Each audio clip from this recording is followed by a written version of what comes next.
Good afternoon. I am Alfonso Ramirez, Director of Behavioral Health Equity and Community Partnership for OHA, and assisting with Measure 110. I'll be serving as your facilitator for today's meeting. And today's meeting, we will be reviewing parking lot items for Klamath County and Marion County. Marion County, we have two applications. Lynn County, we have 10, and then we have Lane County with 15 more. The Oversight and Accountability Council welcomes and encourages community input. Members of the public are invited to submit public comments or get on our interested parties email list by emailing oha.measure110@dhsoha.state.or.us. The email address and more information about the council can be found on the Measure 110 OAC website. For more information or support for community engagement, contact Jessica Carroll. OHA members have asked that OHA and other staff who are present in the meeting space introduce themselves in the chat. Please share your role with the agency and if you are a subject matter expert, your area of expertise. Because this is a voting subcommittee, we will be asking for subcommittee members to declare any conflicts of interest that they may have. We will request these declarations before each full county. So if you would like to declare a conflict for the entire county, you may do so then. Additionally, we will be asking for potential or actual conflict of interest declarations before each organization is discussed. So please declare any conflicts when prompted by the facilitator. Please remember that if you do declare an actual conflict of interest, we ask that you mute your microphone and turn off your camera. We will let you know in the chat when it's time for you to return. If you have a potential conflict, you may remain in the room and vote after you declare it. It's time for us to take roll. Real quick, just to add to that, we have captioning today, Alfonso. And so we have captioning available in English and Spanish, and I have dropped the link in the chat to that. Thank you. All right. Hey, thanks, Alfonso. Good morning, everyone. I'm going to start with my list for attendance. Blue, is Blue Here. here? Hi, Blue. Good morning. Okay. Morgan is here. Hi, Morgan. Nicole is here. Yep, I'm here. Good. Good morning. Sabrina is here. Okay. And then Zeb is here. Okay. All right. Right now we have five subcommittee members, and I'll turn it back over to you, Alfonso. All right. Thank you. The first county that we will be considering is Klamath County. This is a parking lot item. If you have any conflict of interest uh, with Klamath County, the entirety of Klamath County, please declare it now. All right, hearing I have, none, the first, I'm sorry. yeah, I was trying to declare my conflict of interest. I'm Sabrina and I have a potential conflict of interest. Oh yeah, not with the whole county, right? But with the parking lot item, the stronghold. Yeah, the first one is Stronghold. Do you have a conflict with either the county or Stronghold? Yes. I have a Okay. potential conflict with stronghold. Okay, I will reach out for support from Jessica, but I believe she can still stay Yep. on.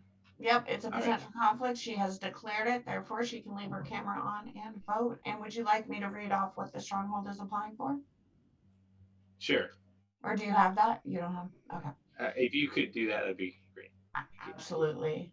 So, the stronghold in Klamath County is applying to provide SUD treatment, peer support, housing, and harm reduction. You can find their evaluations either in the Klamath County workbook or in the parking lotted workbook that we sent out under the stronghold. Thank you. And just to ensure conflict of interest, does anyone else have a conflict of interest with Stronghold? Okay, we'll leave it over to the subcommittee for discussion or vote.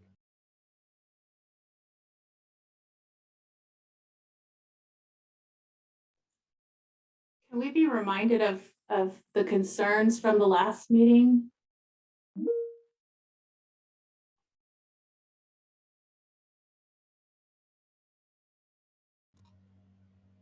Anyone from the Measure 110 have those? Isra? Yes, I have it. Give me a second. So what we capture in the note for this, sorry, my computer is slow today.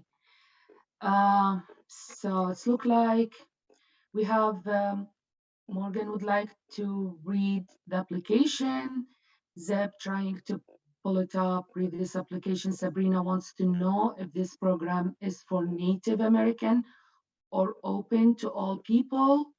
And also Zeb said they did apply for supportive employment. Blue, you would like more information given the discrepancy in the two rubrics. Zeb would like to see everyone comfortable with voting, so he thinks they should all review the application. So that's what we have. Yeah, Blue, and I'm remembering this. We sent the applicant, you all requested the application on your Thursday meeting and we sent it, but you know, I mean, that wasn't enough time for you all to read it. Yeah, I think maybe this was the one where one of the rubrics was had supported employment filled out and then the other one didn't. Is that this one? I'm still opening my files. It's okay. I think we all are just now opening our files. So real Yes, quick. that's accurate. Thank you.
Did we have a council member review this application? I think we have a council member review. If we do, would they be interested in talking about the supported employment section? That would be me. Oh, hi, Seb. Hi. So yeah, I was looking at both the rubrics here, and my rubric has like the supported employment part filled out and not the SUD, and then the other one has the SUD, not the supported employment. Let me just pull up the application. I'm trying to find it here. Just give me In case a- anyone's looking for the employment, I think it's like page 32, 33, Right. that part.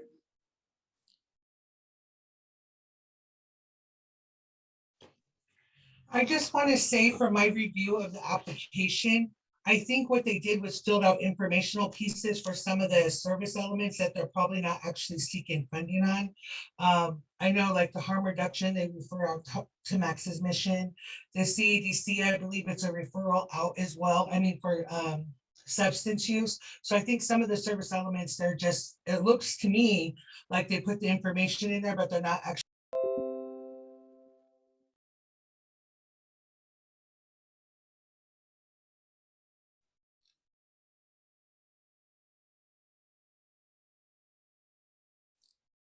Yeah, for That's true for substance use disorder treatment. They put in a couple paragraphs, but they didn't fill out like all the questions. Actually, they did fill out the questions, but they don't have an SUD program. They do refer out, like you were saying, Sabrina. But they do have peer support, which they're applying for. And then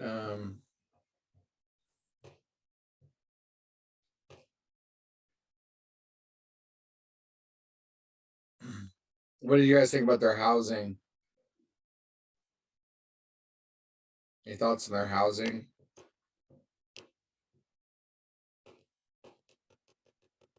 I'm just gonna pull that up to refresh my memory. Okay.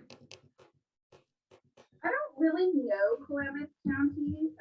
I don't know the need for like recovery housing down there, but I did notice they have a 3-step warning system, and after like the 3rd warning, the person is I don't know if they are discharged, but they are asked to go to residential treatment or detox. So that's unclear for me if they're actually discharged from the house.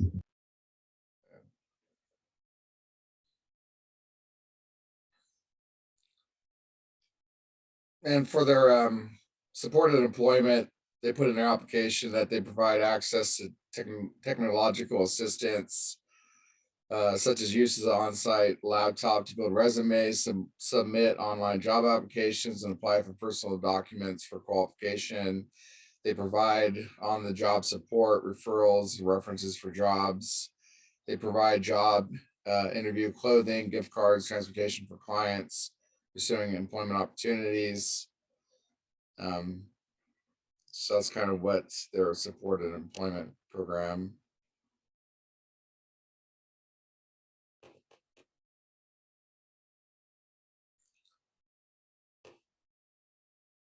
Which I just want to say is on par with all halfway houses ever. So that's kind of what this is, right? Transitional housing. It's sort of like supported case management to help people who are really operating from a deficit when it comes to apply for jobs. So not necessarily like the intensity level of some of the other supported employment programs we've seen, but like the gift card for interview clothes and helping with the resume and some basic and actually quite useful things in the population. Yeah. So back to the housing element, some of my concerns were around question 3 and 4 of that section, because that's the one that talks about gender affirming care. And then also on the section that says, how will you ensure, this one's on B12, but the other ones were not very detailed to how will you ensure that peers receiving services who are Black, Latinx, Native American, LGBTQIS plus Asian Pacific Islander. Those questions were not answered in detail. And it almost sounds like that's a referred out source as well. And that's like, I think some of the target populations we're trying to get with Measure 110. So I don't really know if I missed something.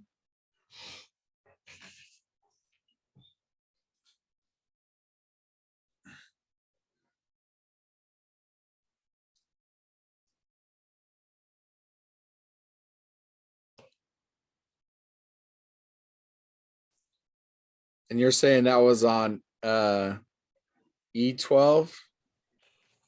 Sorry, I jumped around. That was on B12, and I believe that's also the, let me pull it up. So B12 and C15.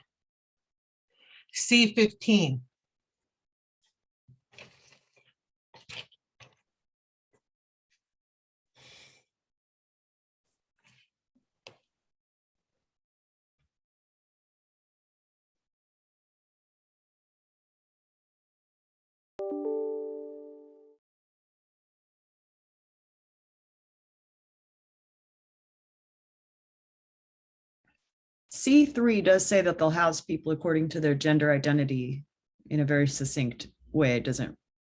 So there's that. But then I also see C15 where it does look like they're saying that for these specialized and marginalized populations, they're relying on referrals or community partnerships, which is sometimes just organizations acknowledging they can't be everything to everyone and therefore need partnerships.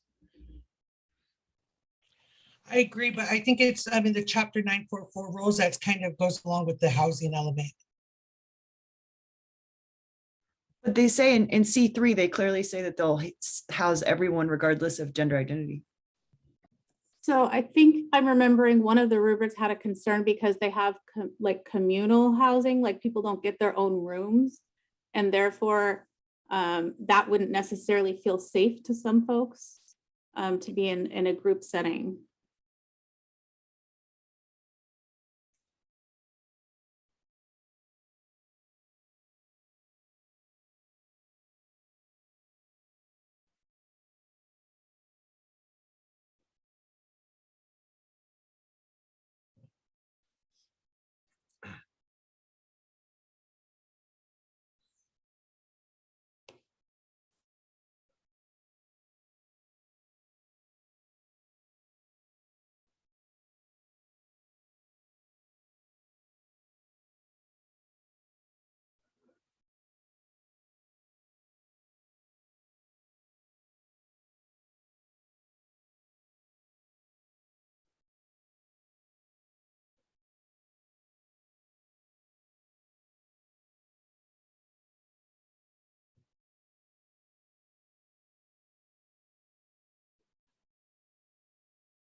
So I would definitely approve for peer services and supported employment. I think right now it's a question of the housing, and then how does the harm reduction section look to you guys? I believe, Zeb, that it says that they rely on other people to provide that service, which is Max's mission. All right. Yeah, it looks entirely like a referral. Okay. So again, I guess it's a question of, do we want to fund the housing? Is that the application, as stated, warrant funding?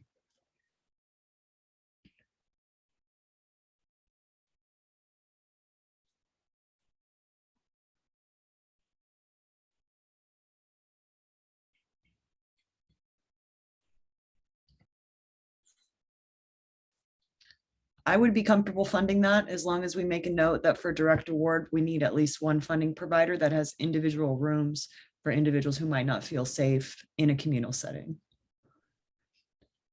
But dormitory style, transitional housing is a well-established practice. And so I wouldn't want to eliminate it just because of that structure, but I just want to leave the option open for other options. And I was wondering if anybody saw an application. I couldn't really make clear. Is this for Native American populations or is this open to all people?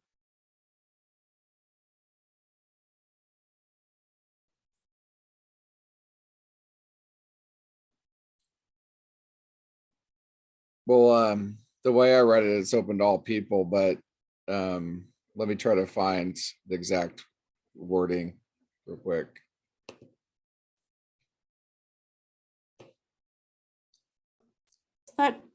They should have a note for who they serve, right? In that subsection 1. Yeah, it says Klamath impact eligible. I'm trying to figure out what that means.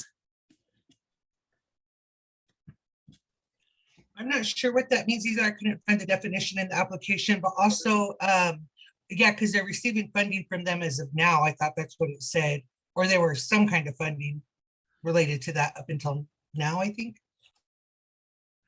This is a contractual agreement between the Klamath tribes and Stronghold to provide peer delivered services to individuals that are impacts, which is an acronym because it's in all caps, eligible.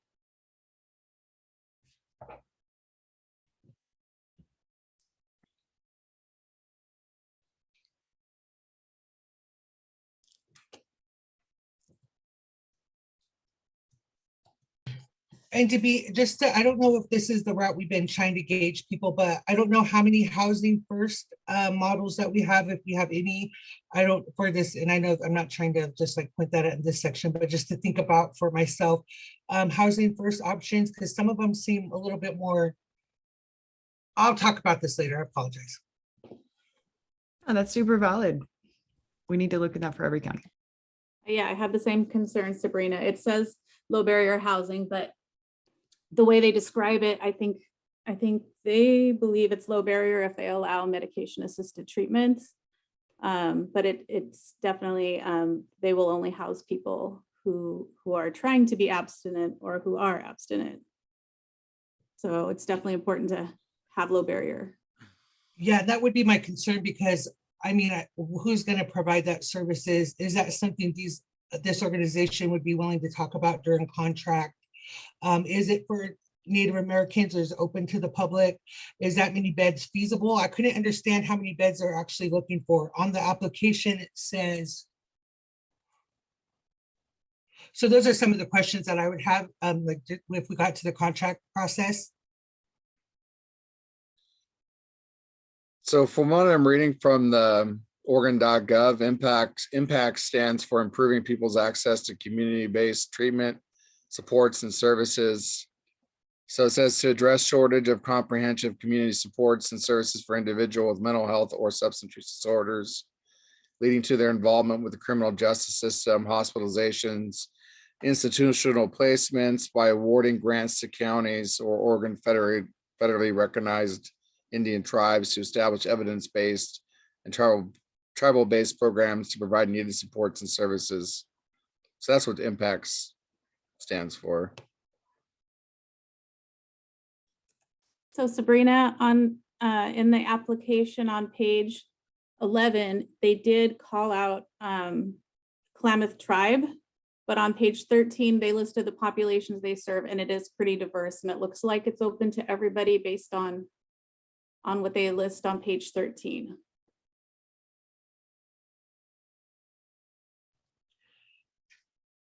Okay, so I just want to say what temperature I'm at. Would be in agreement with partial funding for the housing element, if not all, but with talk through with contract process, and then the CRM, and then how you guys feel about the supported employment. I'm not so much in favor of the supported employment, so I will let you guys talk about it.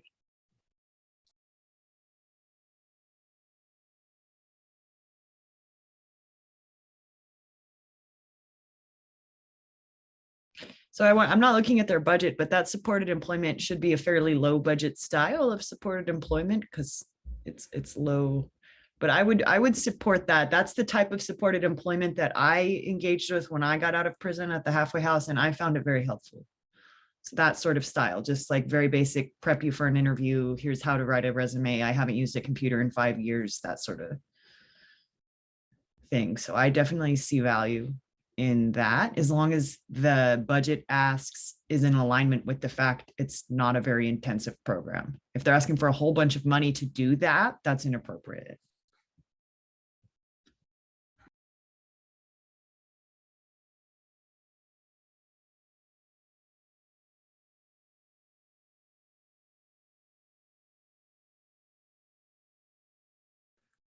I'm not actually seeing anything in their budget around what they described in supported employment. Like for the gift cards, they talked about a landline for their house and additional possibly phones for folks, laptops so they could apply for jobs. But I don't see anything unless it's just folded into their transitional housing. I don't see anything at all.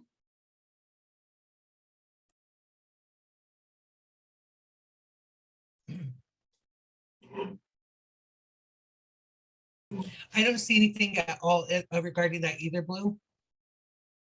No kind of supplies or technical support or computers or incentives or anything to that magnitude.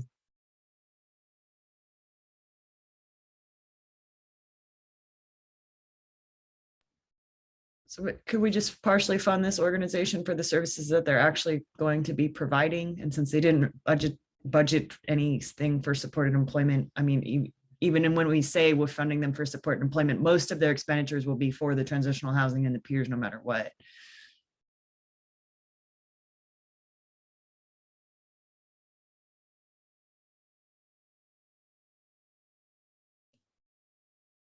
I would agree with that.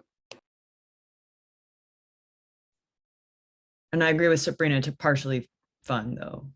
And it looks, they have myriad alternate funding streams and are already operational. So I'm comfortable with that. I'm comfortable with that as well.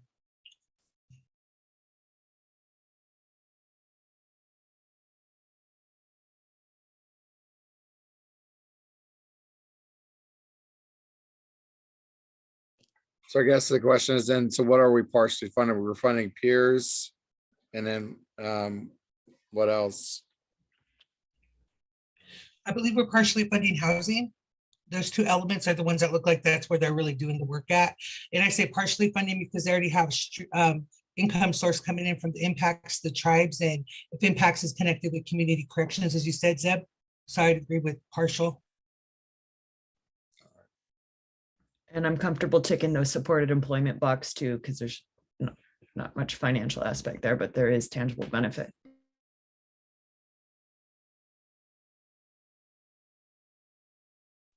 I'm just wondering if they forgot to put that in the budget or if they will still be able to provide that without anything in the budget. I bet when they go to contracting, they'll figure out this problem. But my question is, are we going to fund for something that's not in the budget altogether?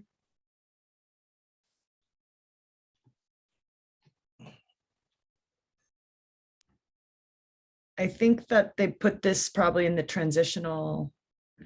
I don't know. I'm not sure it truly matters, because even if we fund them for transitional housing, they're going to use that money to do this, because this is like a basic aspect of transitional housing. This is what transitional housing does.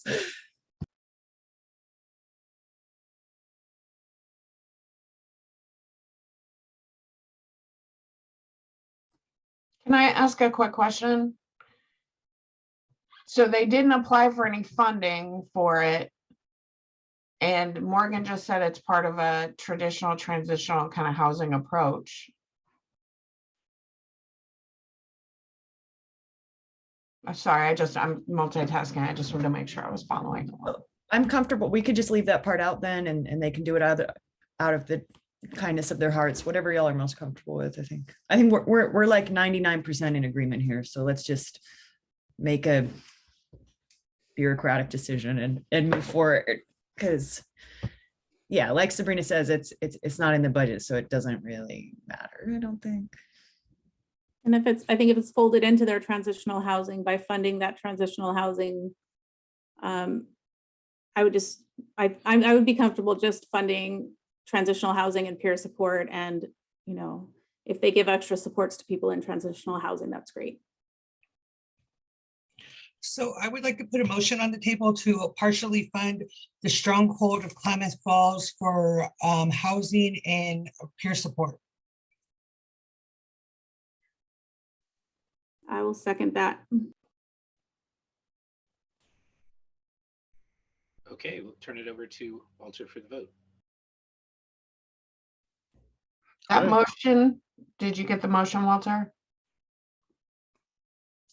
To partially fund, oh, Ishra has it? Oh, okay, Okay. she's putting it in there. Okay, Perfect. all right. To partially fund Klamath County Stronghold, and I'm gonna start with you, Blue. How do you vote? Yes. Okay. Morgan? Yes. Okay. Nicole?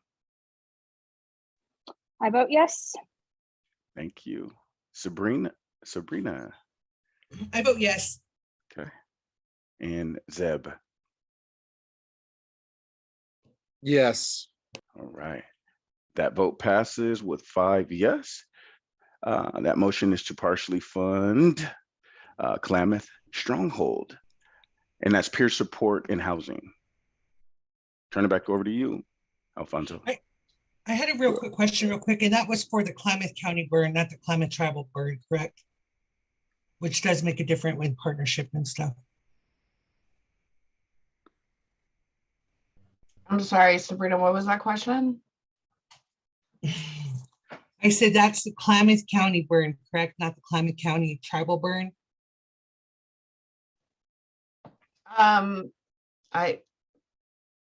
I'm sorry, I think I missed the context of the question. I don't think Yeah. we're reviewing tribal burns at all. Okay, so Yeah, it's I just think it's just Klamath Klamath County. County. Okay, thank you very much. All right, the next parking lot item is Marion County. If you have a conflict of interest with Marion County, the entirety of Marion County, please declare it now. All right, the organization you will be considering is Marion County Health and Human Services. If you have a conflict of interest with Marion County Health and Human Services, please declare it now. All right, hearing none, Marion County Health and Human Services is applying to provide, and Jessica, do you have those by chance? I do. They are applying to provide SUD treatment, peer support, housing, harm reduction, and supported employment. So the full Monty.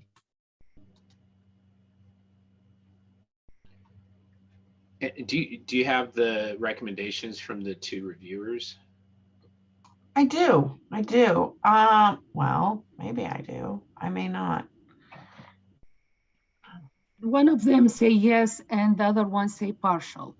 Okay, thank you, Isra.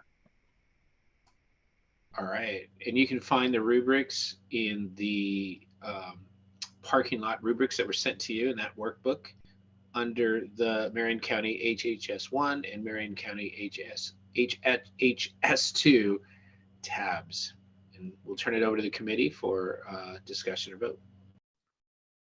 For your information, you ask for the budget for this one when you parking lot it. Thank you.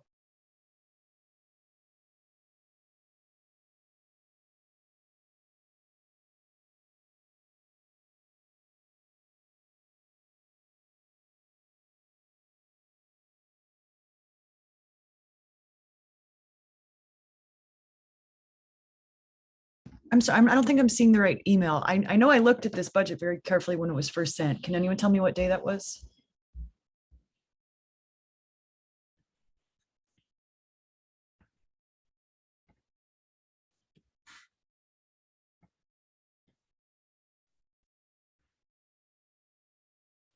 Wait, is this the budget? Is this the one?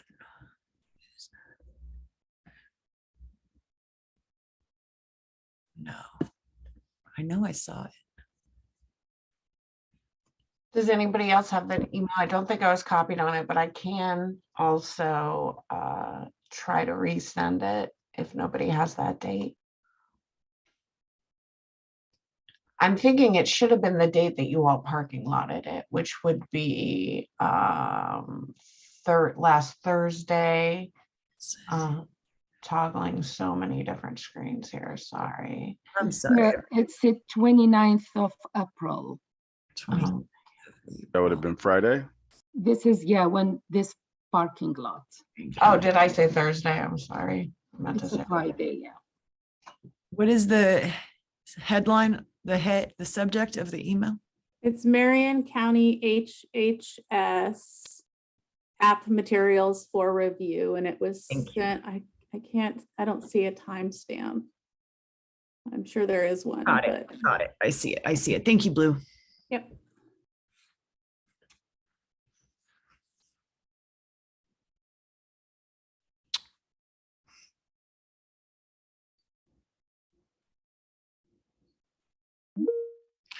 So our primary concern was that this is an $11 million ask, right?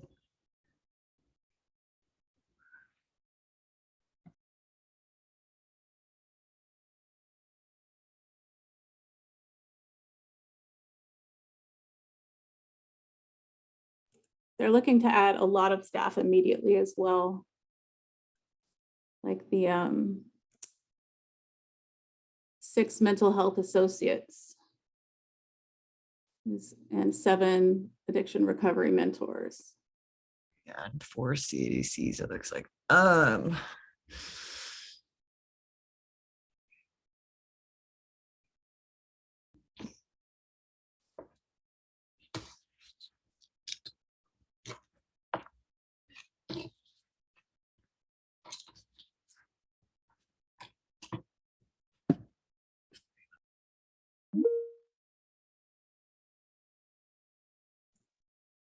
There is a cost in the budget and I don't know what it means.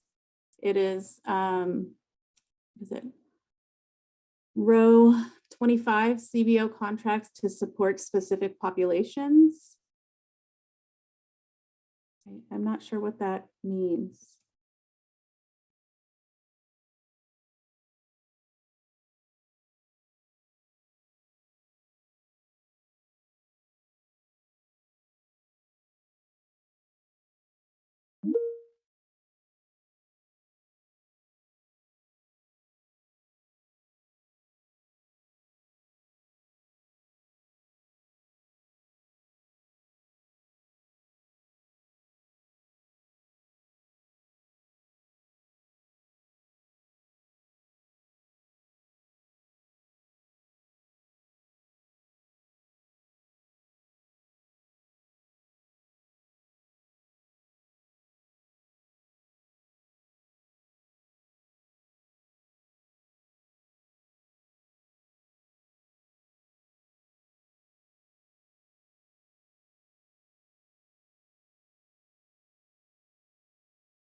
Is there a budget narrative that was sent in for this organization?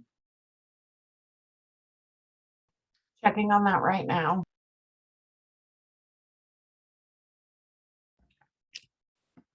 Just in general, my take from this is that they had a very ambitious ask, sort of knowing that we would reduce it, right? Because they're professional grant writers. This is a well-established county, and it was a very good application. I read this, you know, it was strong. So I think we should just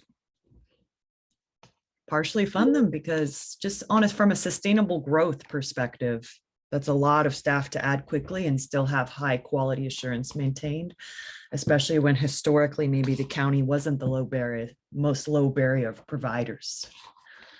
And so explosive growth with when providers have questionable histories, but are really actively trying to do better, are actually doing better, right? Are incorporating evidence-based practices.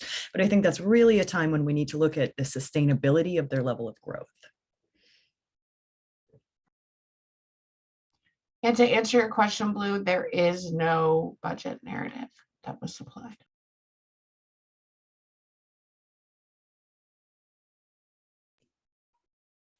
And did anybody else see $1 million for the electronic health record implementation? I don't know, but I looked at the budget and like right off the top, I see 6 positions. Maybe they're being over ambitious in requesting these positions as well as the electronic funds, because it is skyrocketed, most I've ever seen.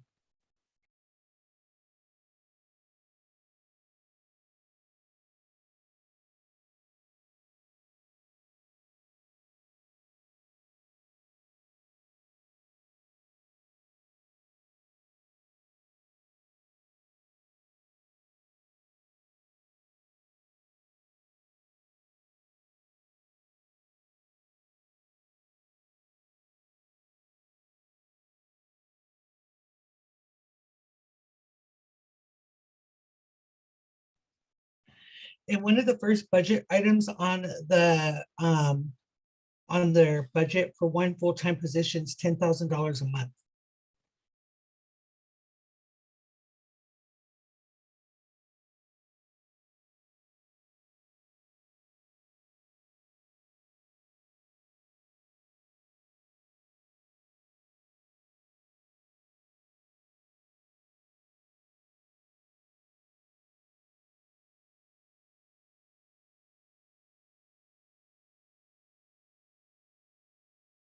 All right, so how do we phrase that? Like their capital, like you were saying, Morgan, they probably, shot for the moon and everything.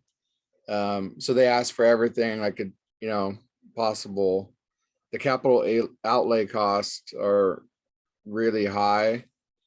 And then they went for like a dream staff scenario too. So how do we word that when we want them to reduce capital outlay costs and then look at what do we have to pick out what personnel, or would that be worked out in contracting? Is that right, Jessica? We worked out and Yeah, so you all voted in a formula, right? And so number one, most contracts are, most budgets, all budgets are negotiated, but some are going to need to be negotiated more than others. I think what you do here is you look at the programs that you want to fund, and you talk about, you can vote on that, and then the budget's going to get taken care of through the negotiation, right? If there's specific capital outlay costs that you don't necessarily want to fund, we can take a list of those. In our notes, we keep our lists of your concerns. And we can take that to the folks who are doing the negotiations.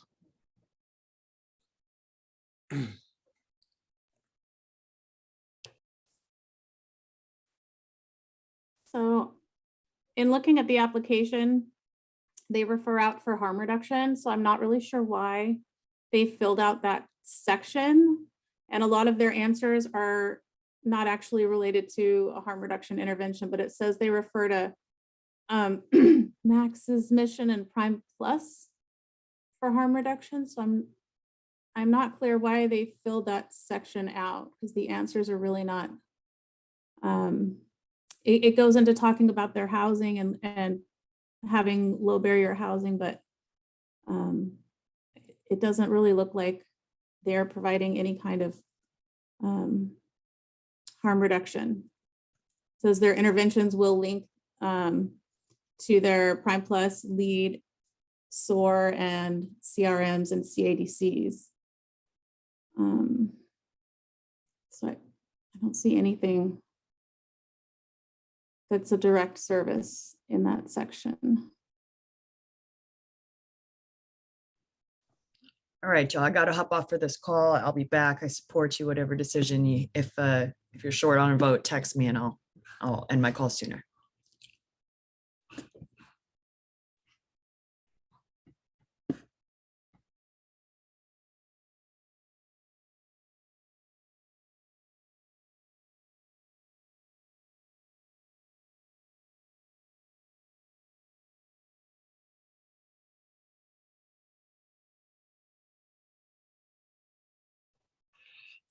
Some of my concerns are from the second rubric, which is around the specific plan, not having a specific plan for LGBTQIS+2, their linguistic needs.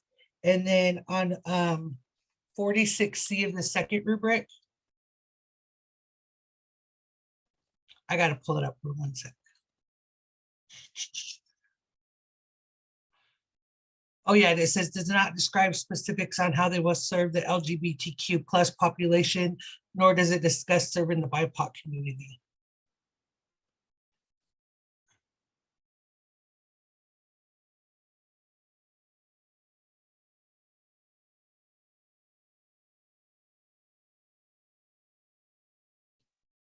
yeah, so the second rubric, it's saying yes for SGD services, no for peer support services, no for employment services, no for housing services as well.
So Jessica, I have a question, and I know that you have clarified this before, but I have forgot.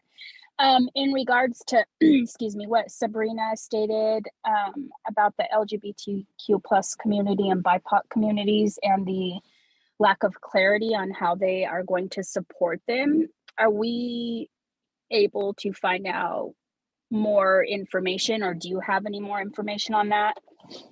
Or can you explain if you have provided that information to us on unknown categories that we have questions or we are curious about? So the short answer is I do not have that information. I think all we can do and you are allowed to do is really just look at what they put in their application. And I don't think that yeah, like outside information we can't use, just only what's in the application. I know that there have been several times that you all have flagged that, and again, we're taking your concerns about that and we're making set of notes regarding those to ensure that the people who are negotiating these contracts understand that this is a concern. Additionally, it's also something you can choose not to fund if you don't feel that they addressed the question appropriately. And that goes for any organization in any county. Okay, thank you. All right, thanks for the clarification. Like I said, I'm sure you've said that to me 1,000 times. All right, thank you. No worries, Nicole, no worries. So I was wondering if the other council members can look at rubric 216E, which that's kind of impactful.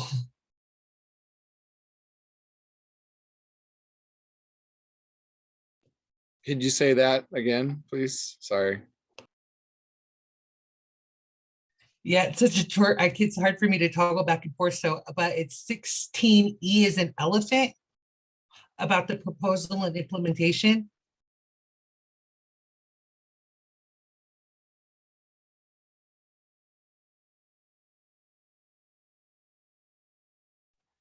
Sabrina, I'm curious if you could read that out loud, please. I just dropped my son off at school. Thank you. Yeah, it'll take me a second to toggle back and forth and hopefully you can hear me well, but I will pull it up right now. So on 16E for the Marion County HSS2 rubric, it says one of their modifications that she put in here says they know what has worked and been beneficial in their community, but did not push further in coming up with strategies to meet the needs of various communities impacted by the war on drugs. Should have had better reflection and identified needs for various populations needing services. Appears as they want to strengthen their already implemented strategies and continue partnerships. They are wanting to expand their housing significantly, but the cost is exponential. But it says they didn't even, from what I understand is that they didn't take in consideration the people impacted by the war on drugs. Thank you.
So I am seeing in their application at the top of, I think it's page 4, that they want funding to staff a psychiatric crisis center, which I'm guessing is why they want all those mental health workers. And that feels like it's a little bit bigger than the scope of what Measure 110 is.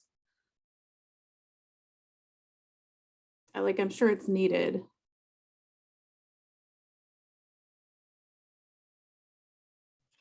I just wanted to point out, Blue, I know that they're having they have, I believe, another 300 million to address mental health issues. And I know that part of that's the crisis centers for 988.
So just to confirm, Jessica, stuff like the furnishings and landscaping for $250,000, that stuff will be worked out in the contract. And Yeah, for sure.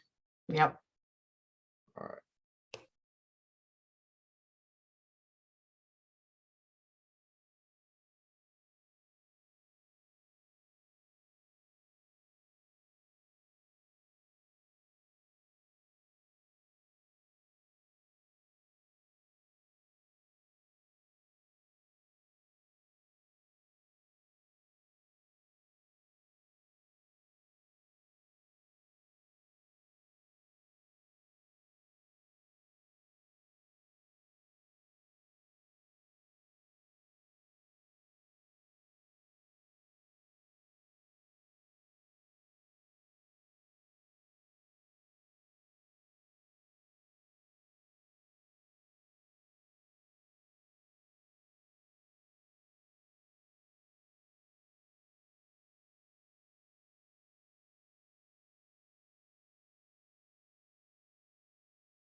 So I'm a yes for SUD services and peer services.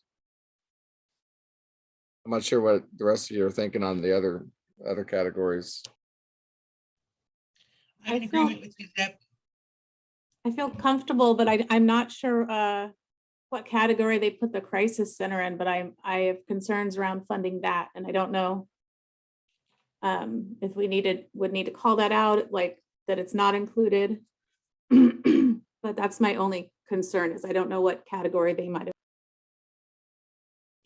Actually, there's a lot, I mean, there's multiple concerns in the budget as well for me, like the 6 QM, the qualified mental health. And then I think all of that needs to come down like a lot, unless they're serving 1 million people. I don't really feel comfortable with any of those budget asks. And I'm hoping that Jessica, in the contract process, that everything that's not in the spirit of Measure 110 gets shaken out like a fine sifter, and that only things that will be funded are the things that we're agreeing upon that Zeb stated.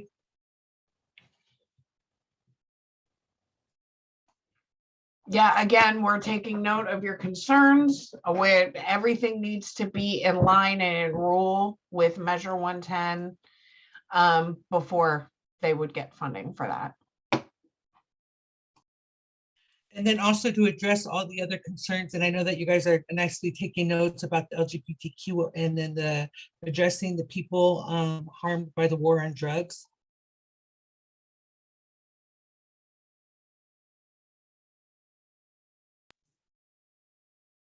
Yeah, my only other concern, and I saw it in at least one of the rubrics, was that, especially around treatment, that they're asking for essentially full staff pay for something that could at least partially be reimbursable. I wouldn't assume that like they're going to get this influx of people who are either uninsured or not eligible for any type of insurance, because that they should try to bill for those first. And then some of my other concerns, just to put it out there, is the high ask for some of those top staff positions like program manager and stuff like that. Those could be funded into 2 positions. And so those are other budget items that I'm concerned with.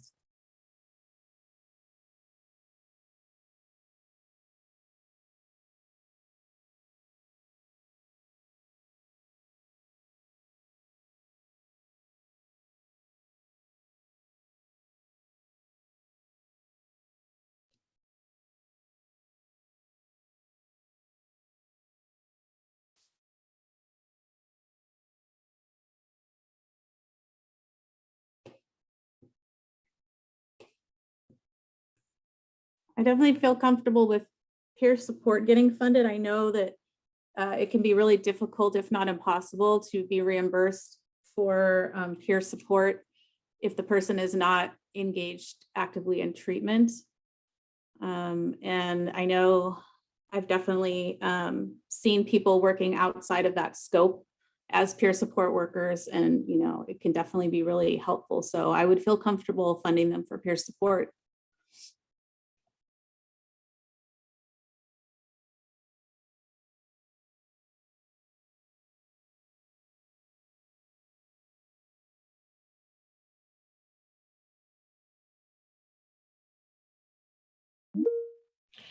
Is that a motion, Blue?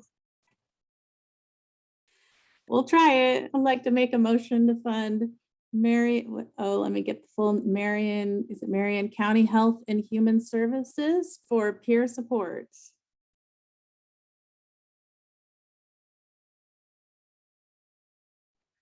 I second that. Okay, we will turn it over to Walter for a vote.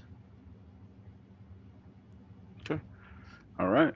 Just to clarify that motion by Blue and seconded by Nicole, motion to partially fund peer support, Marion County, HHS. Blue, how do you vote? Yes. Okay. Okay. Nicole? Yes. Sabrina? Yes. Okay. And Zeb?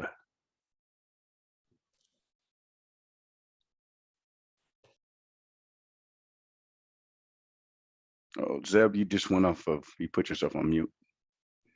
Oh, how do you vote, Zeb?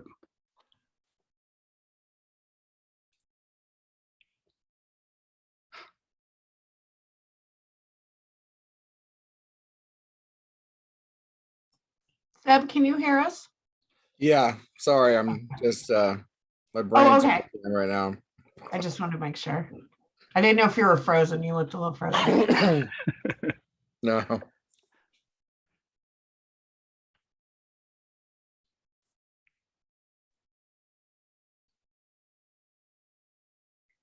Did we leave it up for discussion? I'm sorry to interrupt after the vote, after the second. I don't think we did. So yeah, if we want to have discussions, Zeb, I'm happy to listen to your concerns or thoughts. All right. Can we have a discussion real quick? Yes. Yep. To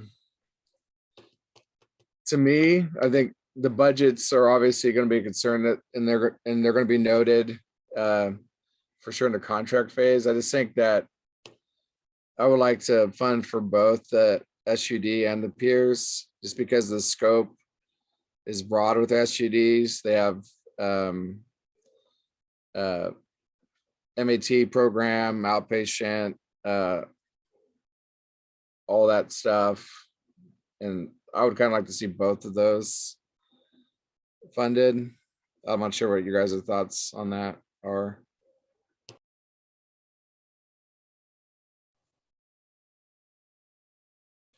I could see funding CADCs, or sorry, I always say that, I don't know why, the SUD element and then the peer support element as well, in conjunction with everything we stated.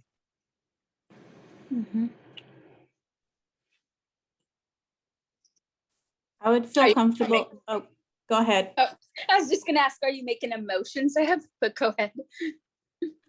I would feel comfortable with that if we also state that we're not going to fund the psychiatric crisis center, because I don't know how they are breaking that down, and that's my only concern. But if it was peer support, SUD treatment, not including the psychiatric crisis center, how does everyone feel about that?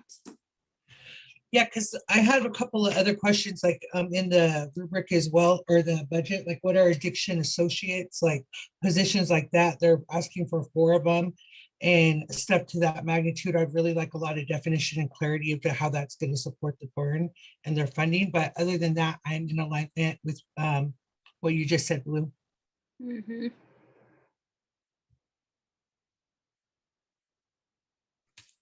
I think those are CADCs, and that was where there was a little bit of concern that some of their services may in fact be reimbursable.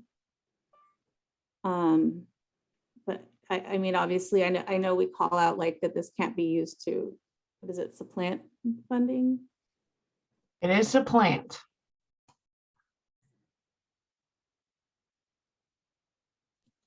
So Blue, do you want to make the motion with your words? Do I need to like take back my other one? You could just say I withdraw my.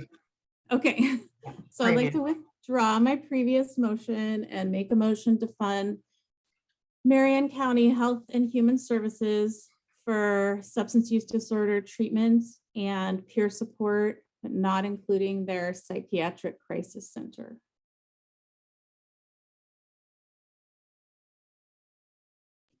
I second. Any more discussion? All right, we'll turn it over to Walter. Okay. Blue, how do you vote? Yes. Nicole, how do you vote? Yes. Sabrina, how do you vote?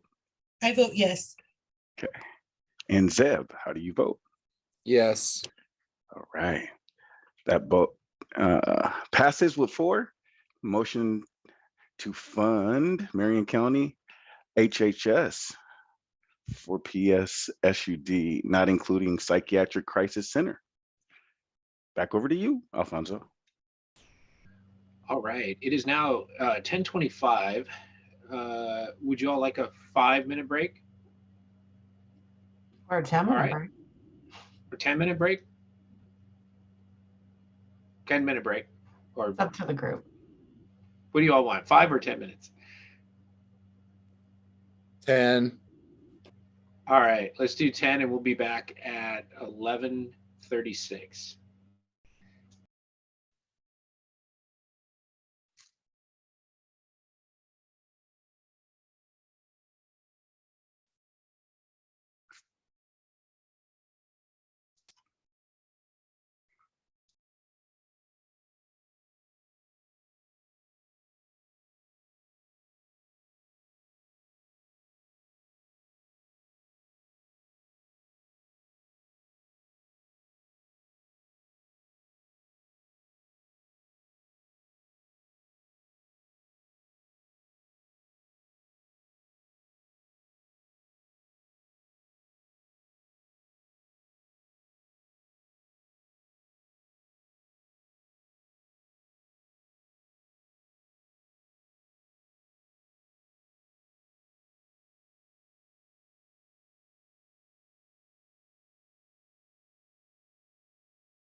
Hi, Michelle.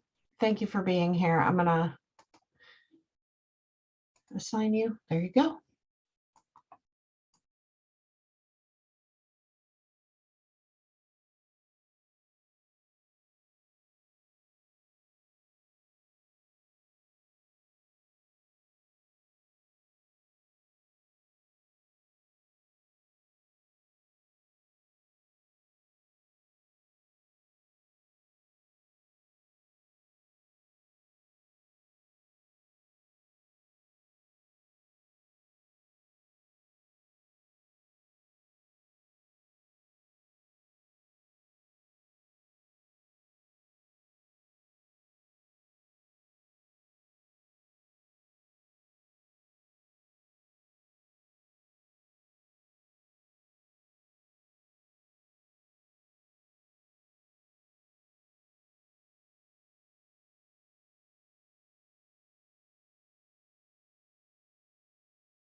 Hi, everyone. We will get started in just a minute or so.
All right, we will be getting started. If you are here, could you either, um, I can see Sabrina is here, but if you either open your camera or give me a thumbs up.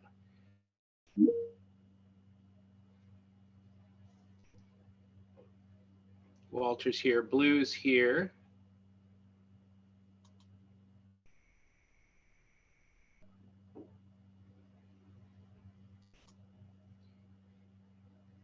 And Zeb, and are you here?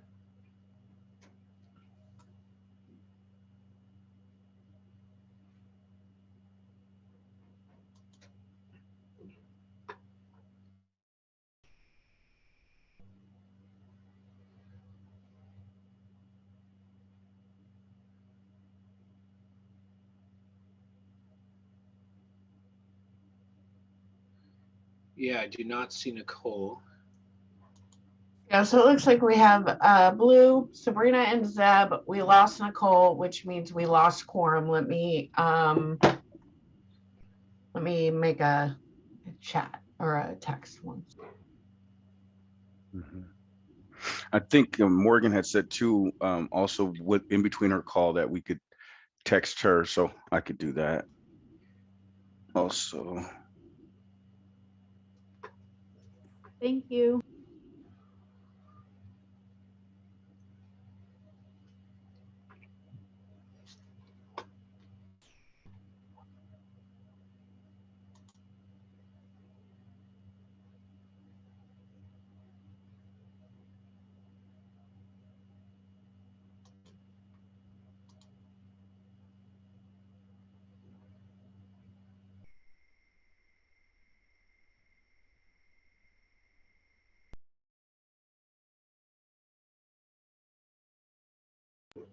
All right, I sent a text to Nicole. It might just be a technical thing, so waiting to hear back.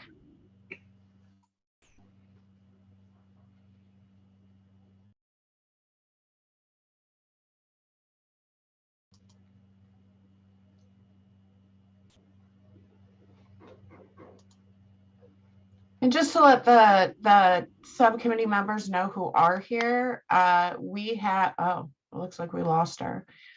Colleen Needham, who you all know, she is the rules knower of all things, is available to jump in if you all have any questions about the rules. And she may just join so that she can listen and hear if there are any questions. So just wanted to call that out so you all knew. Once you see her, you'll remember if you don't recognize the name.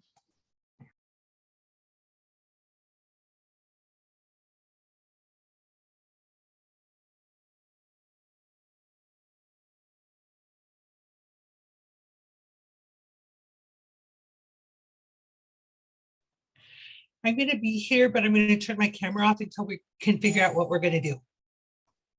Thank you, Sabrina.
Boom. Nicole is back.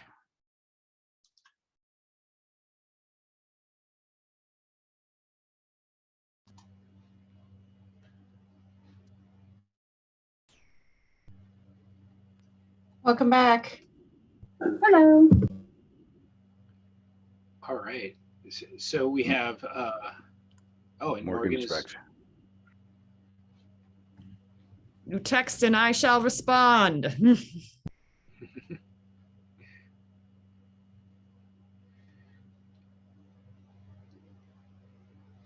All right, Sabrina and Zeb, if you're here, can you just give us a quick thumbs up?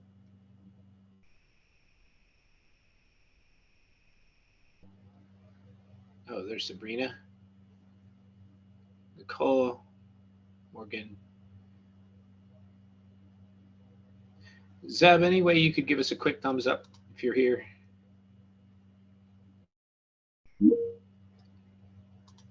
He fell off my screen. Jessica, do we proceed or do we wait for? So we have 1, 2, 3, 4 members who we know are here. I think Zeb is here. He just may have had to step away, but I think we are okay to proceed. But that is going to be up to the council if you want to proceed before we hear from Zeb.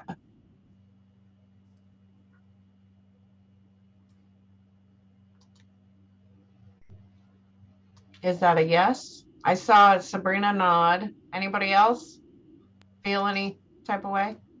Yeah, I think because it's been 20 minutes since we went on the break. So, I mean, maybe something just came up, but since we can proceed with 4 of us, I think we should at least try. Okay, well, the next county you'll be considering is Lynn County. If you have a conflict of interest with the entirety of Lynn County, please declare it now. All right, hearing none, the first organization you will be considering is Addiction Counseling and Education Services. If you have, I'm sorry, Alfonso, on our sheet, I think we still have 2 more for Marion County. Oh, I'm sorry. No worries. No worries. You're right. Thank you. Yeah, okay.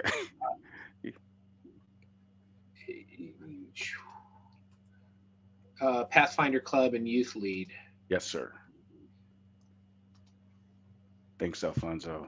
All right, thank you. So is there anyone that has a conflict of interest with Marion County?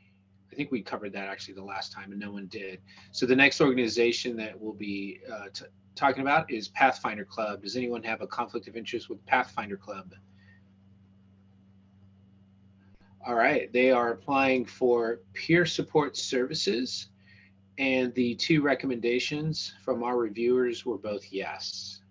And I'll turn it over to the subcommittee for discussion or vote.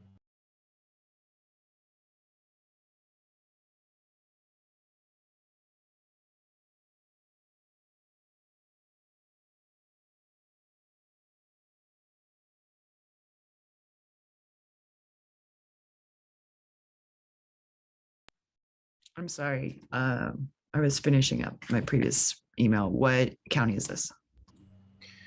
So we're actually Marion County, Okay. and it's the Pathfinder Club.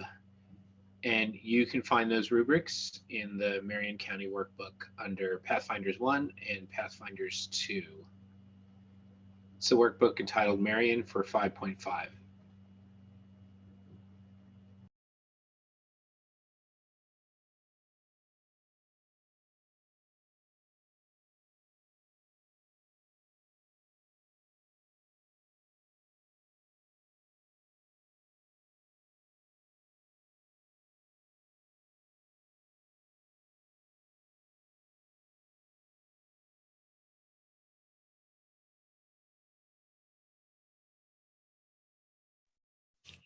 I just want to throw it out there. I like what I see on the rubrics.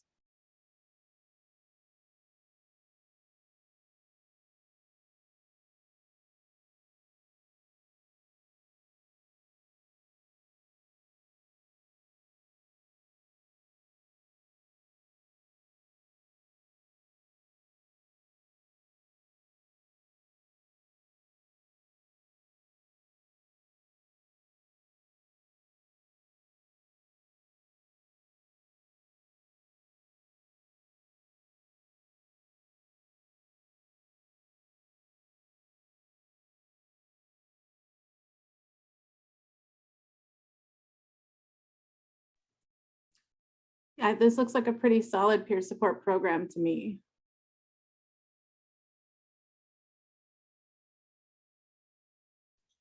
I would agree. I'm still struggling to pull up the rubric, but I reviewed this application and I remember that it's housed inside of the probation office. Is that clear on the rubrics? Hang on, I'm still trying to pull up the other reviewers. I think And the I thought- second one does mention that. It felt weird to me that it's housed inside the probation and only available for people who are on probation, because that's not expanding for all people, and it's forcing people to, like, I get triggered while having to walk into the probation office, so like having to access services through an arm of the criminal justice system. I voted no on this for that reason alone, and it's exclusively available to people already on probation. And like, I'm not saying it's not an important service, because it is. Like, people on probation often are the most in need of services. But this felt like an extension of the criminal justice system almost, and is not available in the broader community, and is housed in a location that is triggering to most people who've had criminal justice involvement.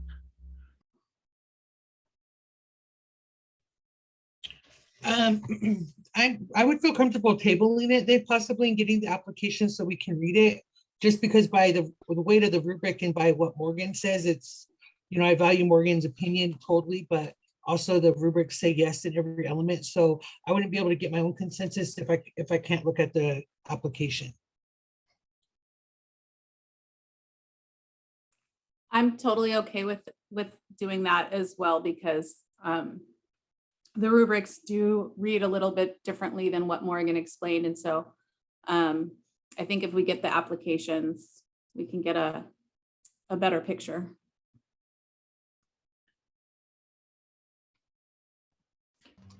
Thank you. Sorry to throw a wrench in things, but I would make a motion to table this one.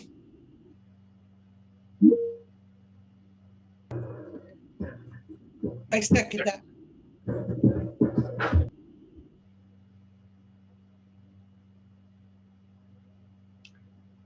All right, over to you, Walter. Any further discussion? Okay. Motion to table this and we'll take a vote. Blue, how do you vote? Yes. Okay. Morgan? Yes. Okay. Nicole? Yeah, I vote yes. Okay, thank you. Sabrina? I vote yes. Okay. And I don't know if Zeb has returned. Zeb, are you there? Okay. All right. Well, we have enough. We have 4. So we will table this motion to be parking lotted for Pathfinder Club, Marion County. Turn it back over to you, Alfonso. All right, thanks, Walter. Real quick, sorry, I don't mean to interrupt. I know you can't, it's hard to see my hand. Just so everybody's clear, I'm going to send that through right now with the application and your concern. So that's all in one spot. Thank you. All That right, thanks. helps. All right, the next organization you'll be considering is Youth Lead. If you have a conflict of interest with Youth Lead, please declare it now. Okay, Youth Lead is applying to provide housing and supported employment for Marion County. You can find the rubrics in the Marion 4 5.5 County Workbook under the Youth Lead 1 and Youth Lead 2 tabs. And I'll turn it over to the subcommittee for discussion or vote. The first reviewer actually had a recommendation of no. The second reviewer had a recommendation of partial. And I read this one too and can speak to it. So when you're all done reading, let's chat.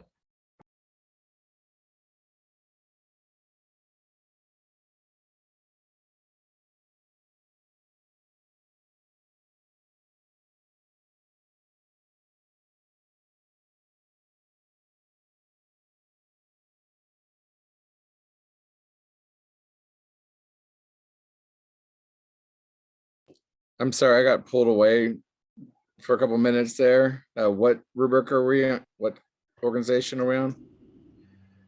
We tabled the Pathfinder Club, so we Okay. are now on you lead, You lead. Yeah. and it's under the tabs you lead 1 or you lead 2. Is this what county is this? This is Marion County, Okay. and I believe it's titled Marion for 5.5. All right. Thank you.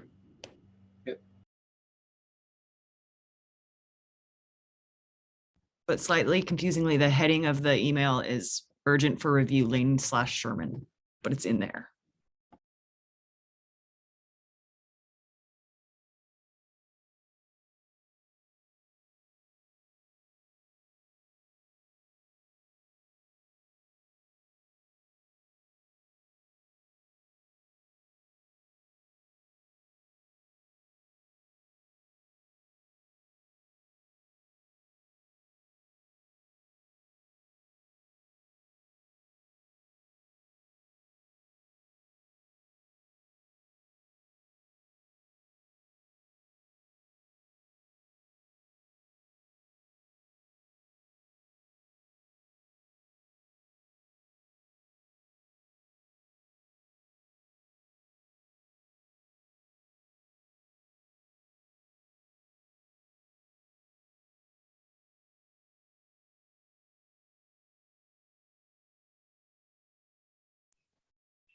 I know that everybody's still reading, Morgan, but I'm interested in your thoughts as a person that looked at this application as well. So I'll patiently wait, but I'm also ready when you're ready.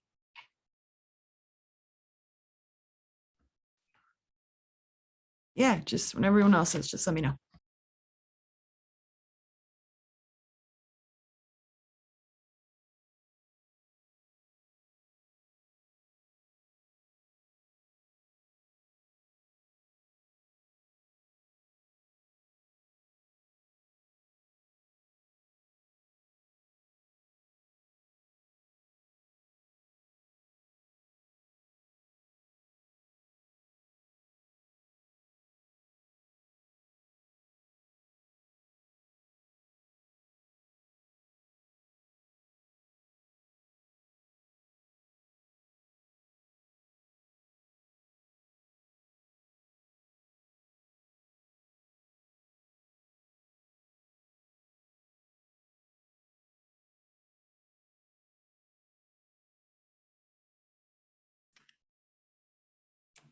So I am at a place where I am ready to listen to Morgan, but I'll wait for the rest of the folks to weigh in as well. Yeah, I'm right where Blue and Sabrina are. I'd like to hear from Morgan. Is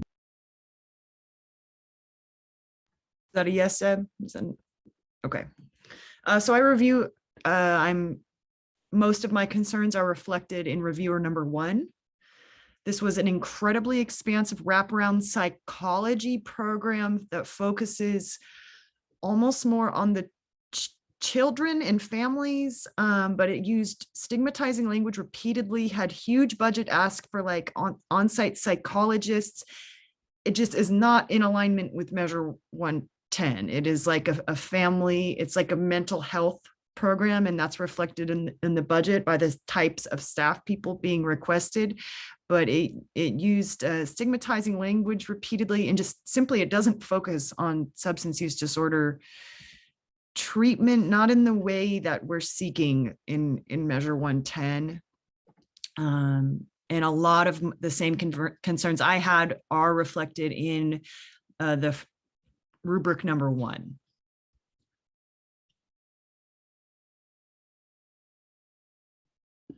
A lot of the answers were sort of vague and non-specific when it came to like specific questions that we were asking.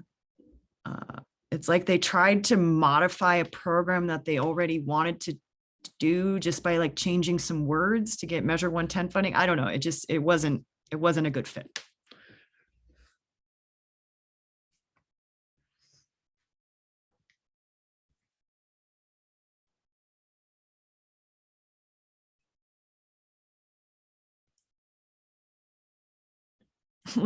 A designated area will be assigned away from children and families for the MAT clients. Excuse me, what?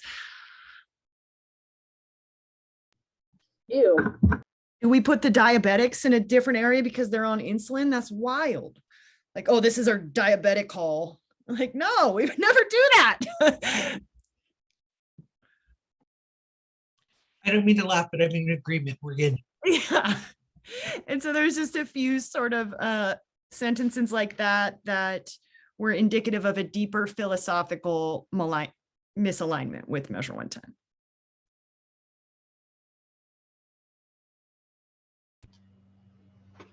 Did you want to put forward a motion, Morgan? Yeah, is everyone comfortable with that? I am. I'm comfy. Okay. I make a motion to not fund ULEAD in Marion County. I second that. Any further discussion? All right, we'll take a vote. All right. Motion not to fund ULEAD Marion County. And we're going to start with Blue. How do you vote?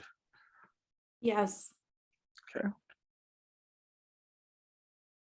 Morgan, how do you vote? Yes. Okay. Nicole, how do you vote? I vote yes. Sabrina, how do you vote? I vote yes. Okay. And Zeb, how do you vote? Yes. All right. The 5 yes, not to fund, ULEAD Marion County, unanimous. Turn it back over to you, Alfonso. All right. The next county we'll be considering is Lynn County. If you have a conflict of interest with the entirety of Lynn County, please declare it now. All right, hearing none. The first organization that you'll be considering is Addiction Counseling and Education Services, Emergence. If you have a conflict of interest with Emergence, please declare it now. Okay, Addiction Counseling and Education Services, Emergence is applying to provide SUD treatment and peer support in Lynn County. You can find the rubrics in the Lynn County workbook under the tabs ACES 1 and ACES 2. I'll now turn it over to the subcommittee for discussion or vote.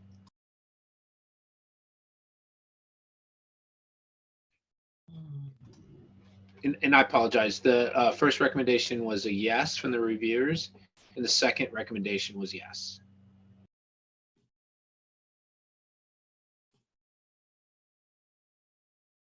Are we doing Lane or Lynn County? It's Lynn Oh. County.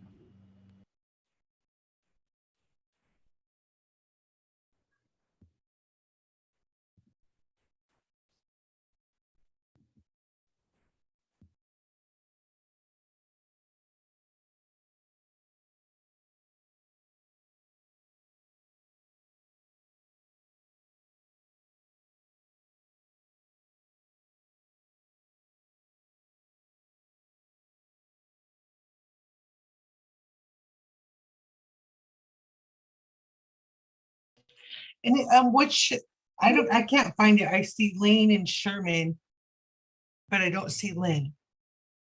Lynn was a holdover county that you all did not get to last week.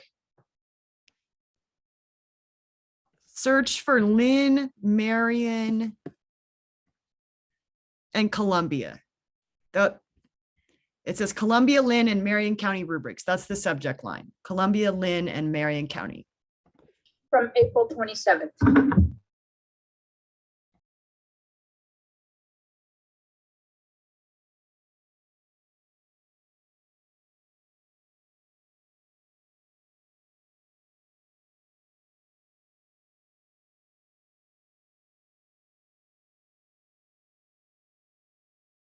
I have it. Thank you, guys.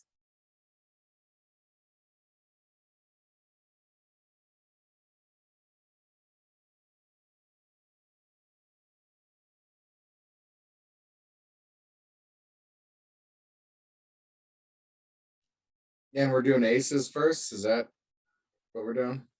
Okay.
Am I reading this right? Did they apply for $10,000, $10,800? Yeah. We just confirmed that that is accurate. Yeah, it looks like they had a lot of positions, but they like one was half-time or it looked, there was a breakdown in one of the rubrics that looked like it was maybe not a very large ask. So I'd be comfortable with funding them, I think. Me too. For sure. Me too. Someone want to make a motion? If you're comfortable. That almost sounded like a motion, Blue. I'd like to make a motion to fund emergence, or I forgot what the other acronym was. Sorry. Somebody might have to help me with what ACES stands for. It's Addiction, Counseling, and Education Services. Okay, so motion to fund addiction, counseling, and education services in Lynn County. I will second that motion. Any further discussion? All right, then we'll go to Walter for a vote. Right. Motion to fund Lynn County Addictions Counseling and Education Services. And Blue, how do you vote? Yes. Okay. Morgan, how do you vote? Yes. Okay. Nicole, how do you vote? Yes. Okay. Sabrina, how do you vote? I vote yes. Okay. And Zeb, how do you vote? Yes. Okay. That vote passes with 5 to fully fund addictions, counseling, and education services. Lynn County Addiction Counseling and Education Services. Turn it back over to you, Alfonso. All right, thank you. The next organization that you'll be considering is Boulder Care. If you have a conflict of interest with Boulder Care, please declare it now. All right, hearing none, Boulder Care is applying to provide SUD treatment, peer support, and harm reduction services in Lynn County. You can find the rubrics in the Lynn County workbook under the Boulder Care 1 and Boulder Care 2 tabs. The recommendations from both reviewers was no, and I'll leave it over to the subcommittee for a discussion or a vote.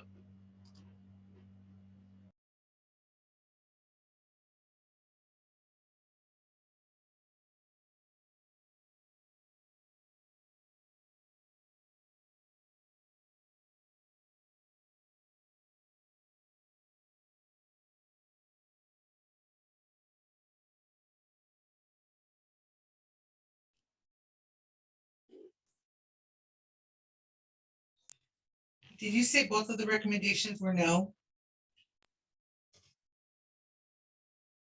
Yes. Sorry, yes. After analyzing both rubrics and the recommendations being no, I'd like to make a motion to not fund Boulder Care for this county. I'll second that. Any further discussion? All right, we'll turn it over to Walter for a vote. All right. Motion not to fund Boulder Care, Lynn County. Blue, how do you vote? Yes. Okay. Morgan, how do you vote? Yes. Okay. Nicole? Yes. Okay. Sabrina? I vote yes. Okay. And Zeb? Yes. Okay. And that passes with 5 unanimous, not to fund Boulder Care, Lynn County. Back over to you, Alfonso. All right, thank you. The next organization that you'll be considering is Chance. If you have a conflict of interest with Chance, please declare it now. All right, Chance is applying to provide housing and harm reduction services in Lynn County. You can find the rubrics in the Lynn County workbook under the Chance 1 and Chance 2 tabs. I'll now turn it over to the subcommittee for discussion and vote. And I forgot again, the 2 reviewer recommendations were both partially fund. And real quick, they did apply also for peer support. So peer Oh, I'm support, sorry. housing and harm, no worries, no worries. Thank you. Yeah.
So in the housing section, they're not actually asking for funding for the housing part, right? They're only at, well, please correct me if I'm wrong.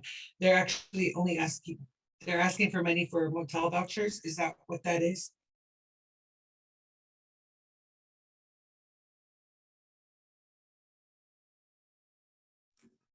So I actually requested the budget because it wasn't super clear. And so within the budget, there is one full-time shelter manager, one full-time contract manager, two full-time maintenance staff, two full-time security, and 8 peer mentors. So there's shelter staff in there. And I think there was another, and then the only other thing that is, there's also adding 20 low barrier beds with construction of showers and furnishings for $50,000 or yeah, $50,000 in a building that they already own. So they're looking to remodel the building that they already own to increase capacity? That's my understanding, although in another, and then one of the rubrics, I think it also talked about increasing cold weather beds, which is slightly different than I think what we're aiming to fund. Like it's a little bit broader. So that was a concern. Another one of my concerns are all these beds, are they for the population that's targeted under ballot measure 110?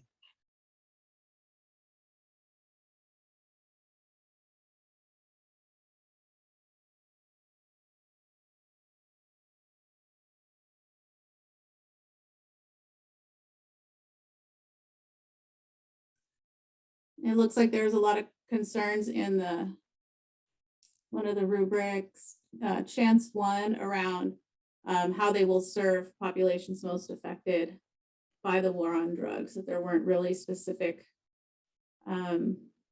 answers around how they will serve those folks.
So in rubric 2, it looks like I can pull up the, what is this, G16.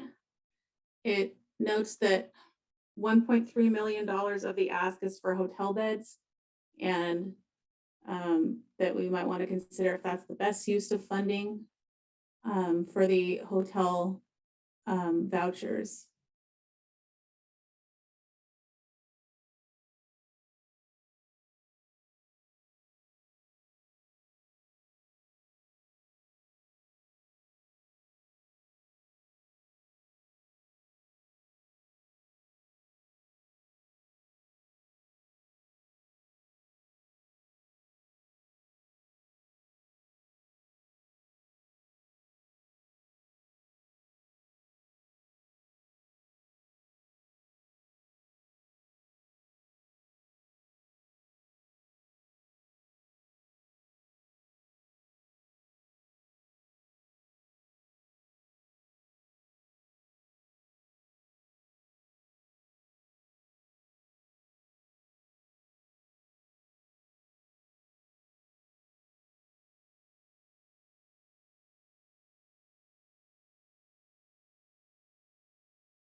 I had to step out for a couple of seconds, but did we come to a consensus?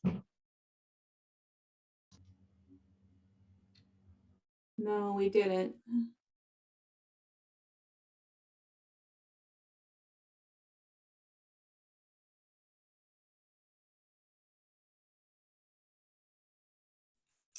But we could potentially like fund parts of the housing that we were okay with, right? Like adding the 20 low barrier beds, but like maybe not the hotel vouchers.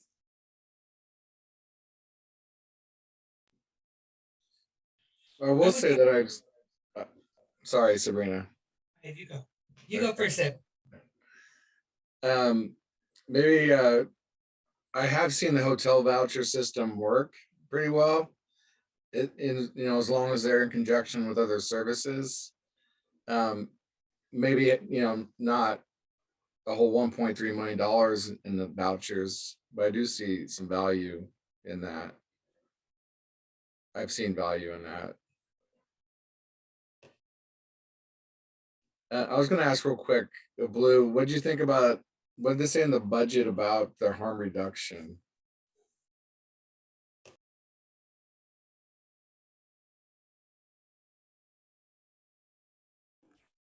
Okay, so let me toggle back to, so for their budget,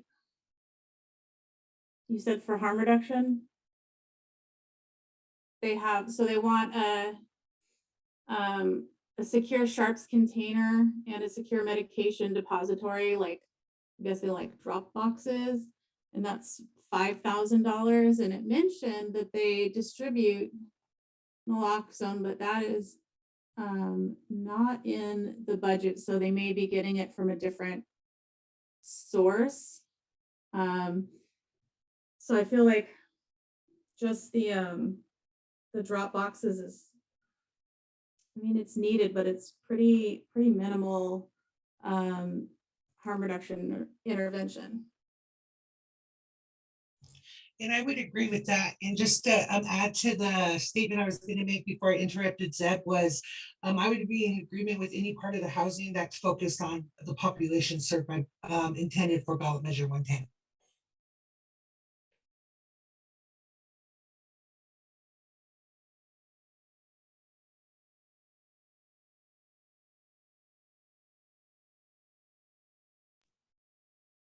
All right, how do we want to phrase this motion? Walter, you got a good idea how to phrase this motion? I need some help from Jessica and Alfonso on this frame idea. What are the service elements? Is it that we're talking about funding? Is it partial housing? Or what are we doing? I think in this case, so what I'm hearing is that you all want to fund one specific type of housing and not the other. Am I correct on that? That might have just been me. I'm not entirely sure. Oh, okay. No, Yeah, I mean, I see value in that. I've seen it work pretty well, getting people shelter and with the hotel voucher system.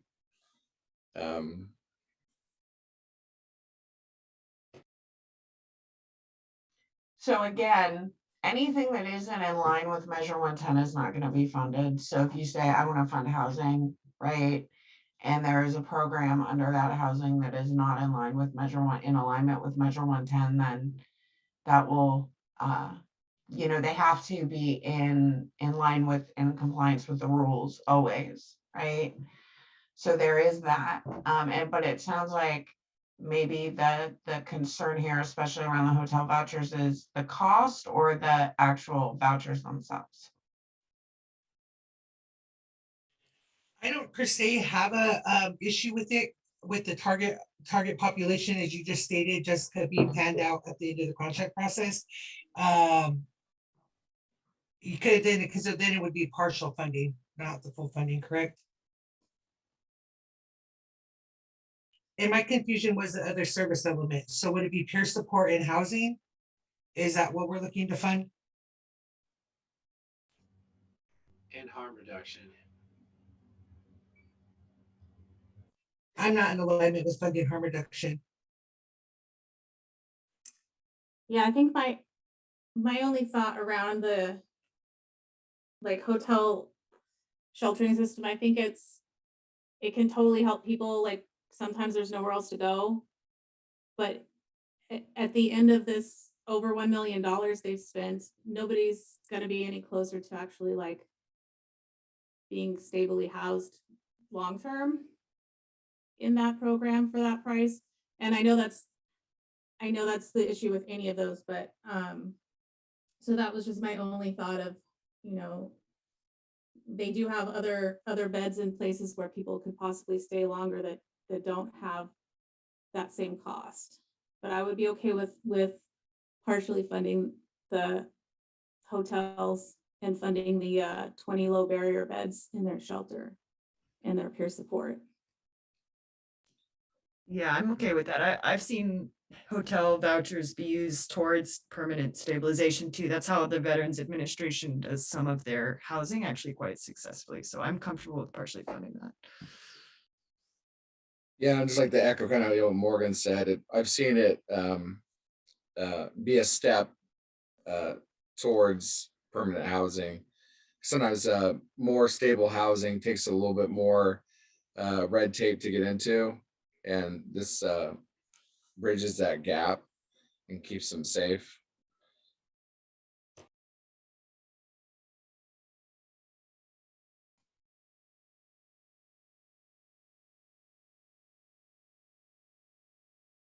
So I'd like to make a motion to fund peers services and partially fund their housing program for Chance and Lynn County. I'll second that. All right, any further discussion? All right, then we'll send it over to Walter for a vote. Okay. Chance. Okay, let's take it from the top. Blue, how do you vote? Yes. Okay. Morgan? Yes. Okay. Nicole? Yes. Okay. Sabrina? Yes. Thank you. All right. And Zeb? Yes. Okay. That passes unanimously with 5. Motion to partially fund their housing and fund peer support for Chance, Lynn County. And I'll turn it back over to you, Alfonso. All right, the next organization that you'll be considering is Community Services Consortium. If you have a conflict with Community Services Consortium, please declare it now. All right, hearing none, Community Services Consortium is applying to provide housing and supported employment for Lynn County. You can find their rubrics in the Lynn County workbook under the CSC 1 and CSC 2 tabs. The reviewers both had a recommendation to partially fund, and I'll turn it over to the subcommittee for discussion or vote. And Zeb, what's your, has his hand raised? Go ahead, Zeb. Oh, thank you. I'd just like to make a little quick statement. I really appreciate how our committee is able to have discussion and dialogue and add information to the conversation in a civil manner and all in good nature. I really appreciate that. So I just wanted to say that. Thanks. Yeah, I concur. I feel very privileged to be working with all of us and that we work well together and can disagree respectfully and move forward. Thank you, Zeb. I woke up this morning thinking about yesterday's council meeting and I felt like I didn't want to come to this subcommittee and I had to remind myself that it's a different dynamic in here. And I do appreciate it. Yeah, same. I felt sick.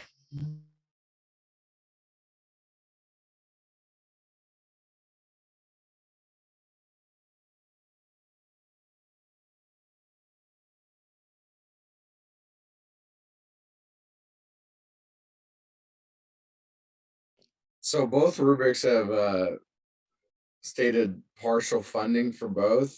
But what are the I can't find it. Like, what are they partially funding or recommending partially?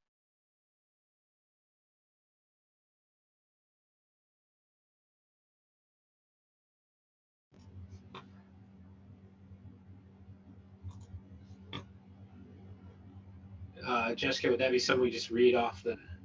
It kind of looks like they're, sorry to jump in right there, Alfonso, but it kind of looks like housing and supported employment for one of the rubrics I looked at. That was just by scanning it really fast.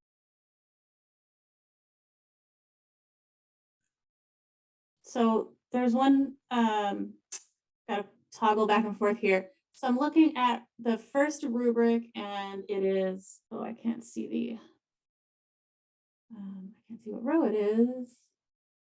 Not 28, so I think it's row 27 or 26D, about services being delivered by members of the community. It says that they have hired a Black community liaison who's engaged with the local NAACP. They've hired a Latinx community liaison, and they're recruiting for a Native American or tribal community liaison, and that they do have bilingual and bicultural staff. So I feel like that is more than we've seen in some other applications. So I'm sorry if I cut in front of you. You did not, Blue. My question had to do with what you just said. What is a liaison? It's a fancy word for a go-between.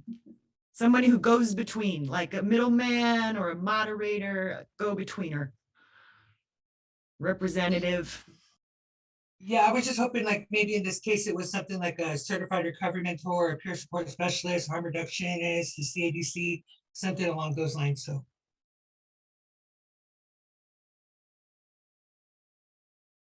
And I don't think they're asking for funding for those. I think they're just stating that they also have those within their organization to address different cultural backgrounds.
I missed like the last 50 seconds. So I'm not sure if I missed anything, but I would fund them for both the housing and supported employment. I'm not sure what you guys' thoughts are on that.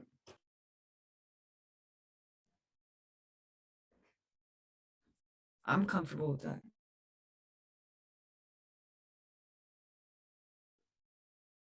I'm comfortable. It sounded like they weren't asking for a lot of money. There were a lot of comments in at least one of the rubrics that they were asking for a pretty small amount compared to what maybe the reviewer thought they would need.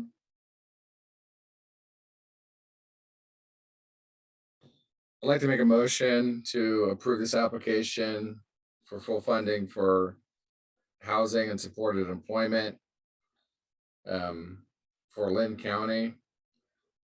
And that's Community Services Consortium.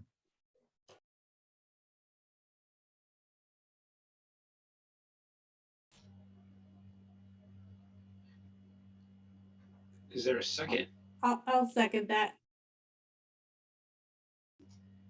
All right, any further discussion?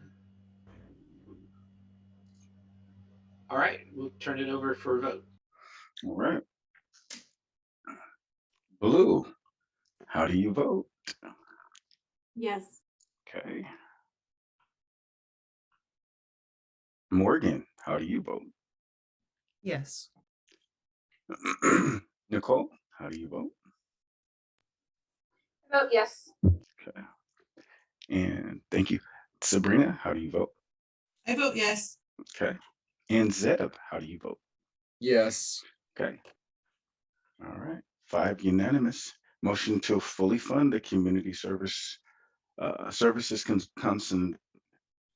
consortium. Sorry about that.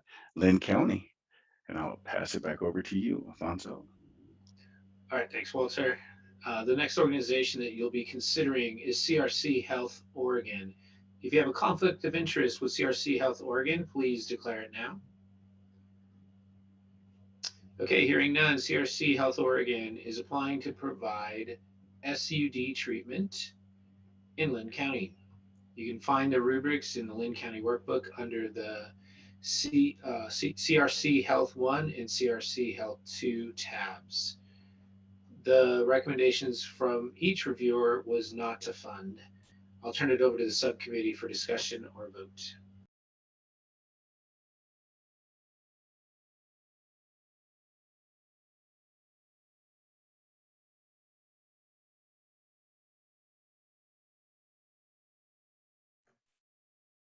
So I wasn't sure on why they recommended not to fund a treatment program.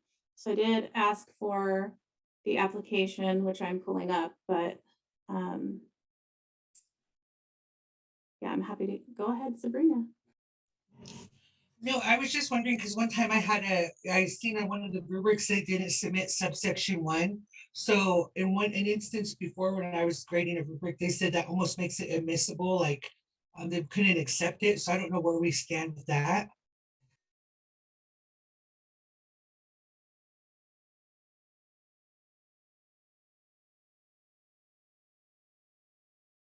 And is this application 2 pages?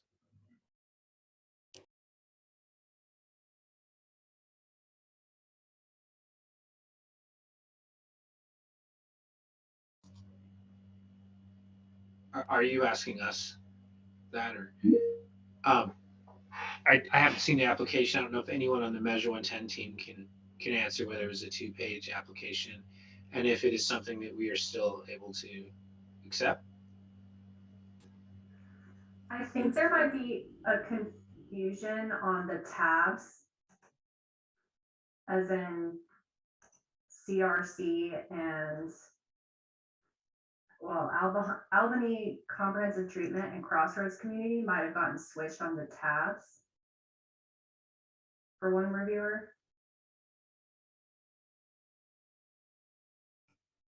Thanks, Kimberly. Are you looking at the workbook right now? I am. Can you please tell me exactly which tab was confused?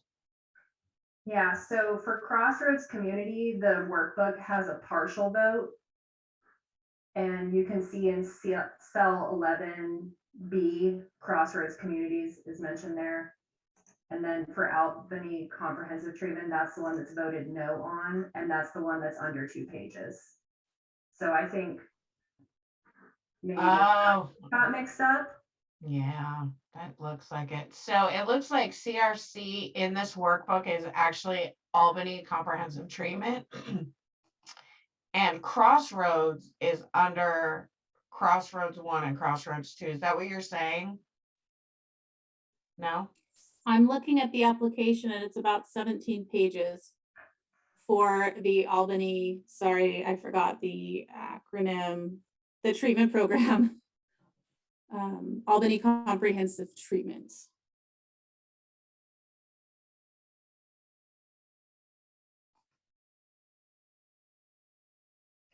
So are we looking at CRC 1 and CRC 2?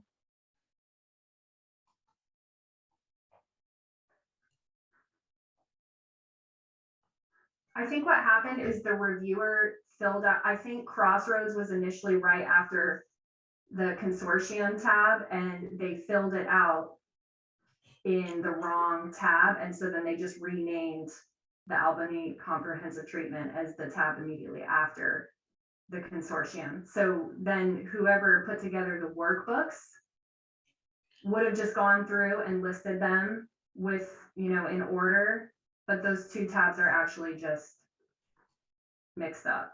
So if you look in your workbook, probably the next tab is the correct one for Crossroads. Right, Is so it- we have real quick, just let me see if I can clear this up. So CRC Health 1 and CRC Health 2 is not Crossroads. Crossroads is really on Crossroads 1 and Crossroads 2. Am I correct?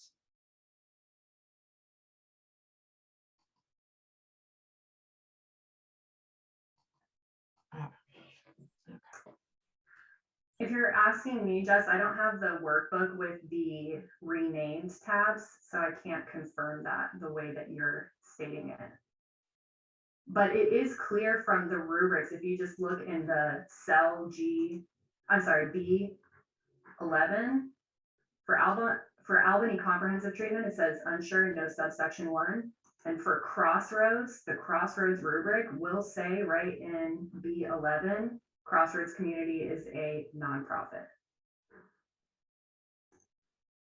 So there is a subsection 1 in the application for this organization.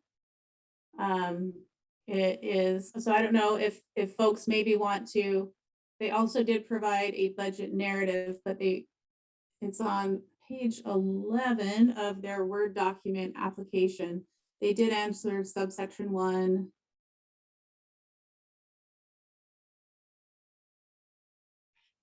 So I think all we need to do here is have everybody look at their Crossroads 1 and Crossroads 2 tabs, not your CRC Health 1 and CRC Health 2. Does that make sense?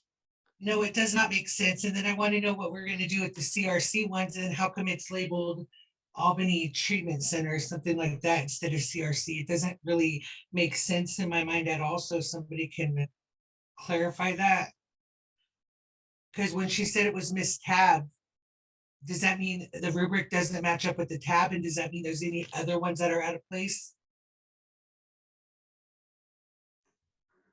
Nope, it's literally just these two, and it's just that the tabs were rearranged, as in there is the correct name on the tab with the correct rubric filled out. It's just we moved the order of it. So Crossroads should have been the next one, but now it is one after Albany Comprehensive Treatment. And to answer the question on why the tab is named that way, there were several names given for that organization in various places, and that's why there was confusion on how to label it.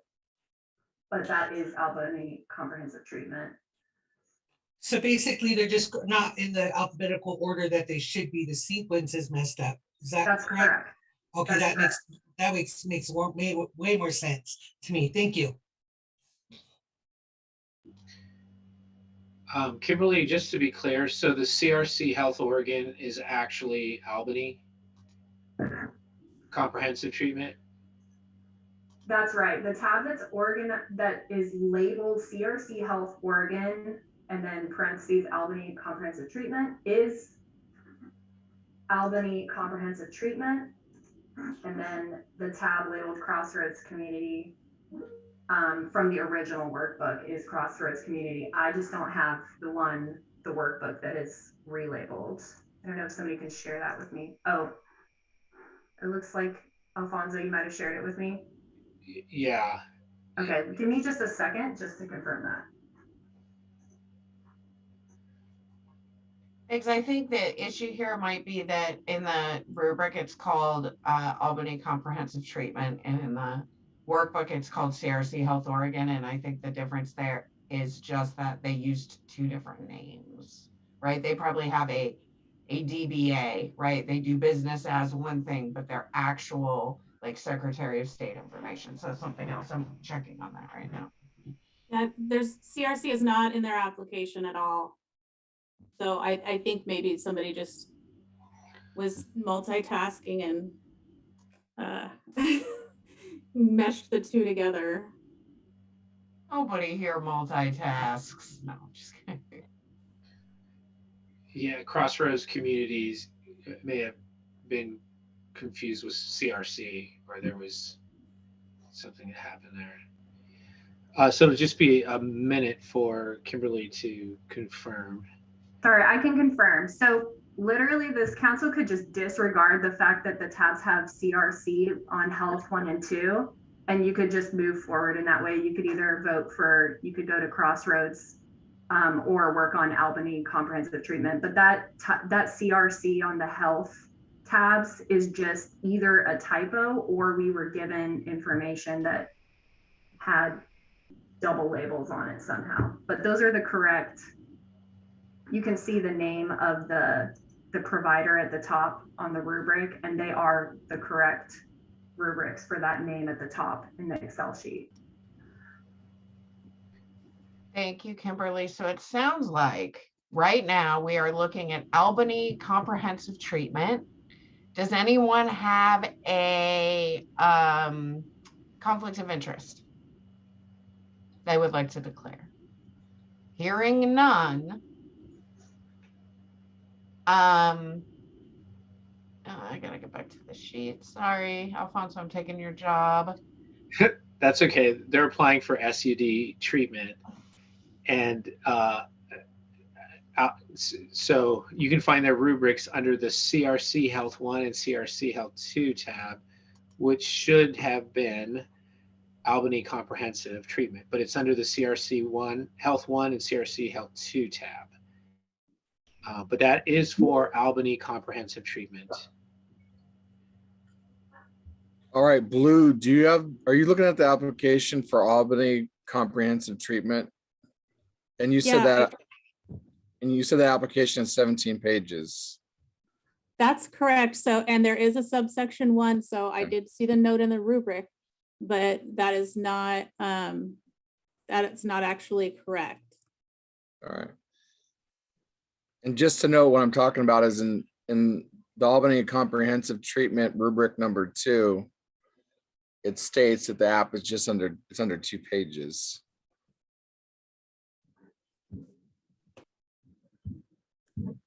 I don't know what they were looking at, but I did get sent a 17-page Word document that does go into detail. And so, you know, if folks are more comfortable, if you want to look at the application and table this, that's okay.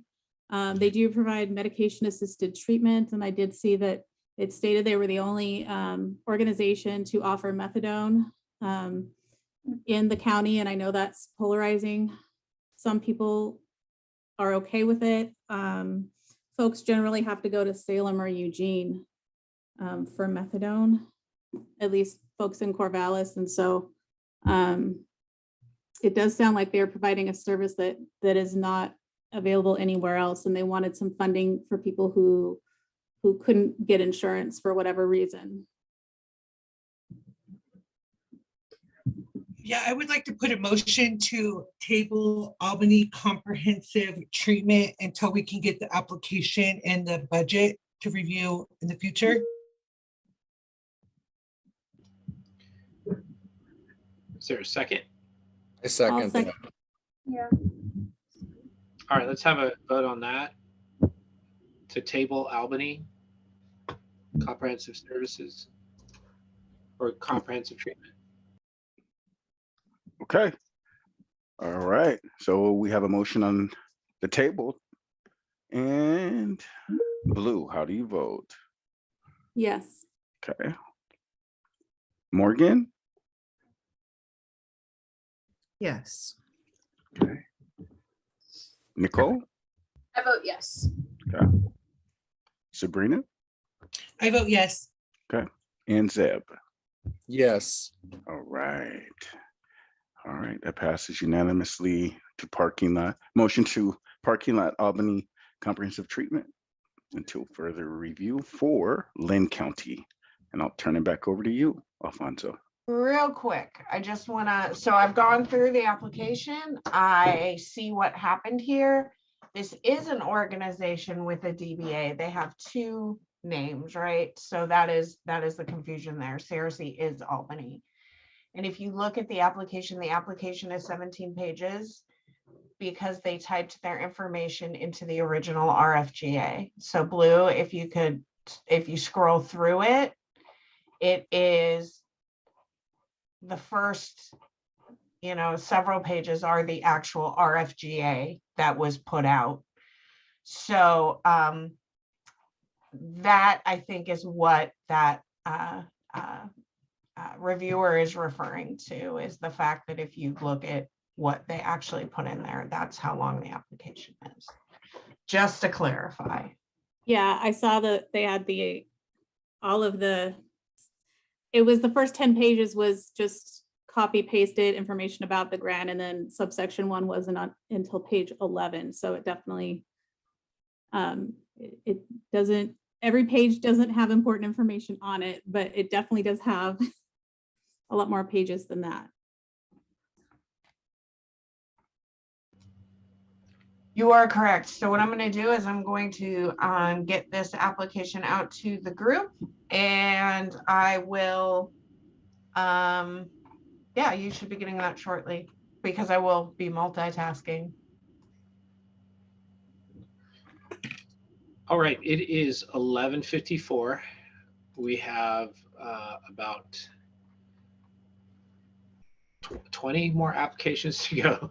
I don't know if we'll get to them all today, but do you want to take a 5-minute, 10-minute break, or do you want to keep pushing through? I would like to take at least a 5-minute break. Okay, let's take a 5-minute break and we'll be back at noon, 12 o'clock. Thank you.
Hello, everyone. Sabrina is here. If you could give me a thumbs up if you're here or come back online. Hi, Morgan.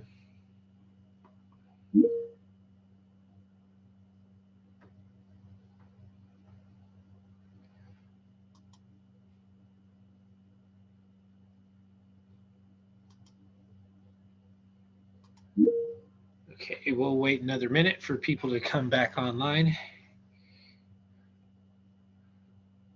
Blue and Zeb, are you here? If you could give me a thumbs up. Oh, Blue's here. Hi, Blue.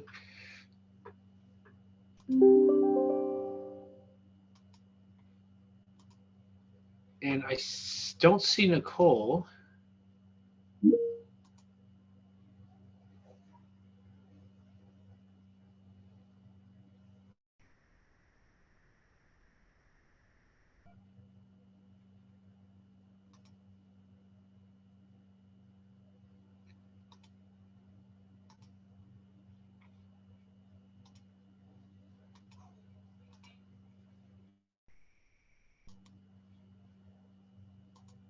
So Nicole is not here. So just wait another minute. Zeb, if you are here, if you could give me a thumbs up.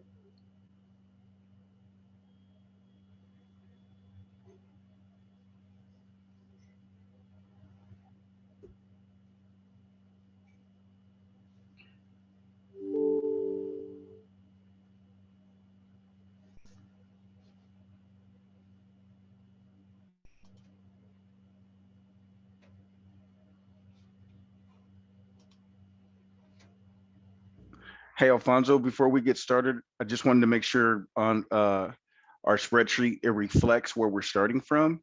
And what I have coming up next is Lynn County Crossroads Communities. Is that where we're at? Just to make sure. Yeah, thank you for that, Walter. Yeah, that's what I have. Thank you.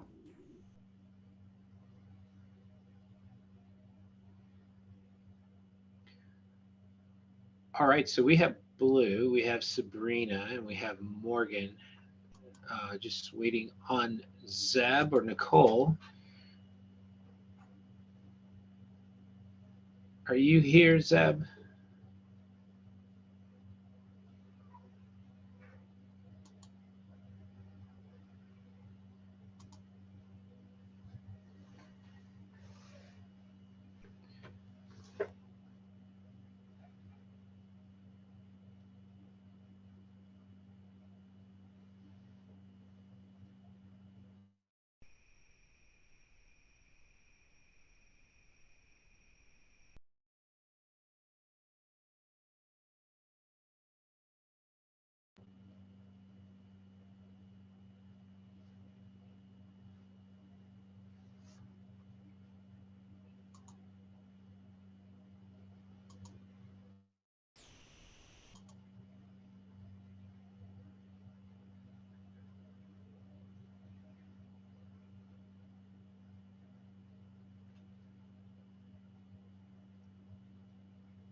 All right, let's wait one more minute, unless you are here, Zeb.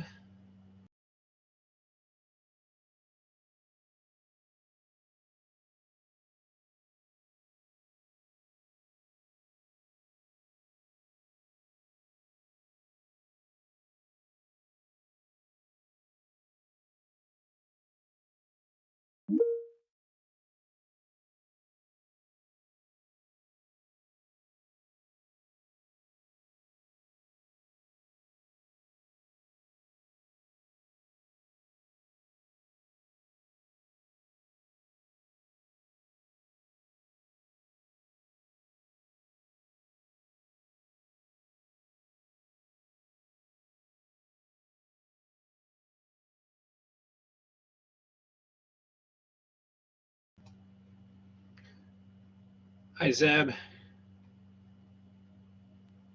Sorry, So- where I'm from, 5 minutes means 10 minutes. Sorry. That's all right. We're glad you're here. You laugh, but it's so true. Time is one of the most culturally specific concepts that we have. All right, so I think we have quorum to be able to move forward. Is that correct? All right, so the next organization that we will be considering is Crossroads Community. If you have a conflict of interest with Crossroads Community, please declare it now. All right, hearing none, Crossroads Community is applying for housing and supported employment. You can find the rubrics in the in the Lynn County Workbook under the tabs Crossroads 1 and Crossroads 2. Both reviewers had, well, the first reviewer was a recommendation of no/partial. The second recommendation was partial. And I'll turn it over to the subcommittee for discussion or vote.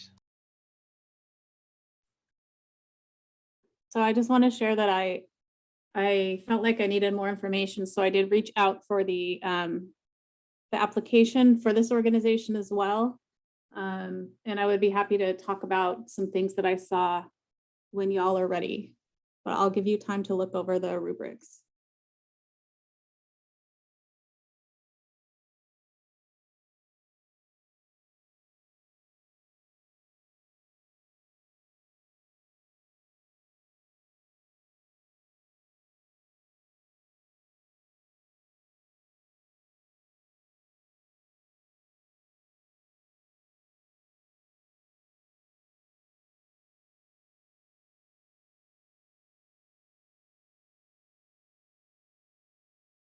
I just got a text from Nicole letting me know that she just had to step out, take a call, and she will be back.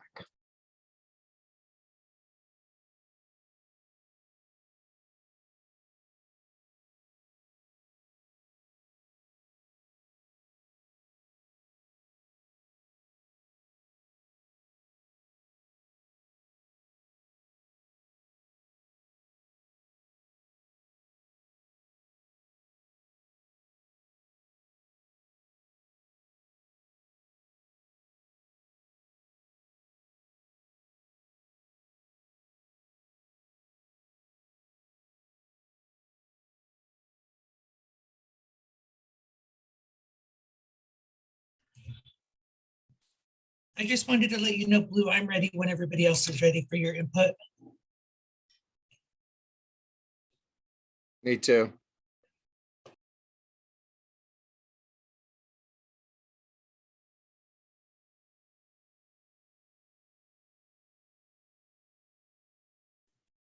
Morgan, would you like more time? No. Okay, so one thing that was, I don't know if it was captured in the rubrics, but it was in their paperwork. They state that they do not provide direct services, that they, I guess, liaise. Is that what I learned today? That they will It's that connect fancy word. people. They will connect people to other services.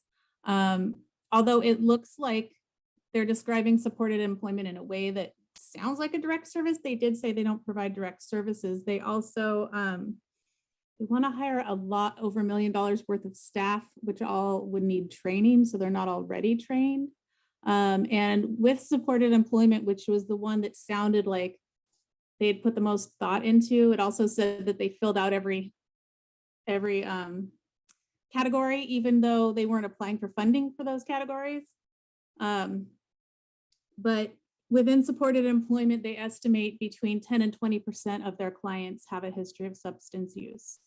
So overall, like, that is not the population that they serve. And I didn't feel as though this program should be funded under Measure 110. I'm comfortable already at this point hearing what I heard and looking at the rubrics to make a motion, but I don't know how you guys are feeling.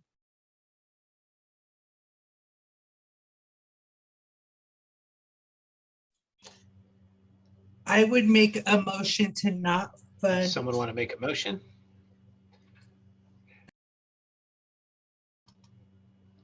If somebody wants to make the motion, I'll second it. No, Sabrina, you were almost there. Yes, Sabrina. Okay, so I would like to make a motion to not fund Crossroads Communities from Lynn County. I'll second that. All right, any further discussion? All right, I'll turn it over to Walter for the vote. All right. Motion on the table not to fund Crossroads Communities, Lynn County. And Blue, how do you vote? Yes. Thanks, Blue. Morgan? Yes. Thanks, Morgan. Sabrina? I vote yes.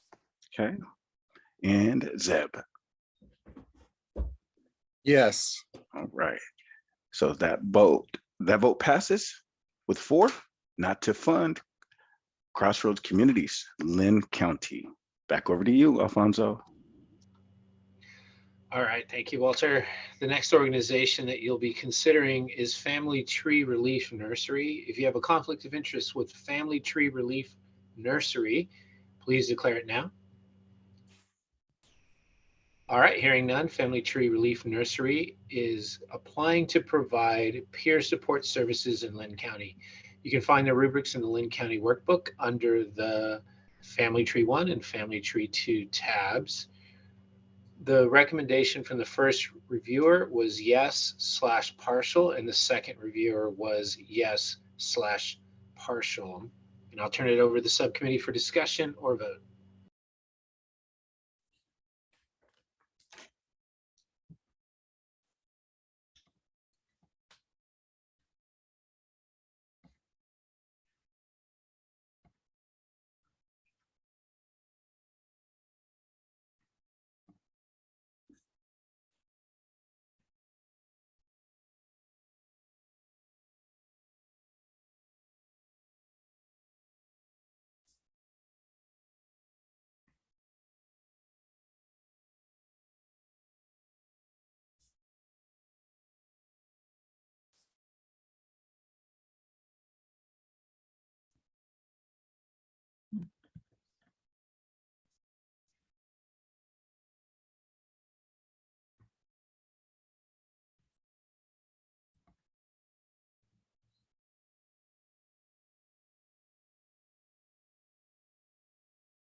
The only concerns I'm really seeing are just around the total budget, which, sorry for the train, which I think is no matter the agency will have to sort of,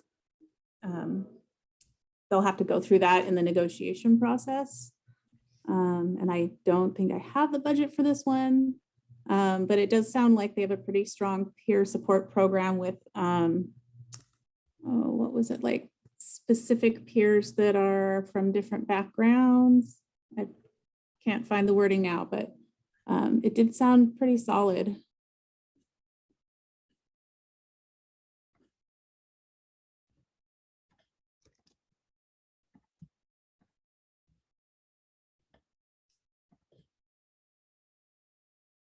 I just wanted to say I agree with you to Blue at my initial looking over the rubrics.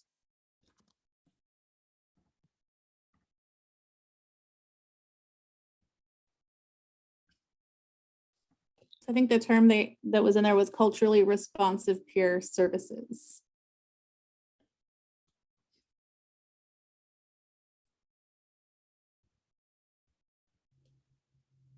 I'm ready to vote if you guys want to make a motion. Go ahead, Zeb. And this is just for peers, correct? I'd like to make a motion to fund family tree. Sorry, having a mouse problem right here. Family Tree Relief Nursery for Lynn County for peer services. Is there a second? I'll second that. Any further discussion? All right, I'll turn it over to Walter for the vote. Okay. All right. Motion on the table to fund Family Tree Relief Nursery, Lynn County, peer services. Blue, how do you vote? Yes. Oops. Thank you, Blue. Okay. All right. Morgan? Yes. Okay. Sabrina? My vote is yes. Okay. And Zeb? Yes. Okay. All right. That passes with 4 to fund Family Tree Relief Nursery, Lynn County. I'll turn it back over to you, Alfonso.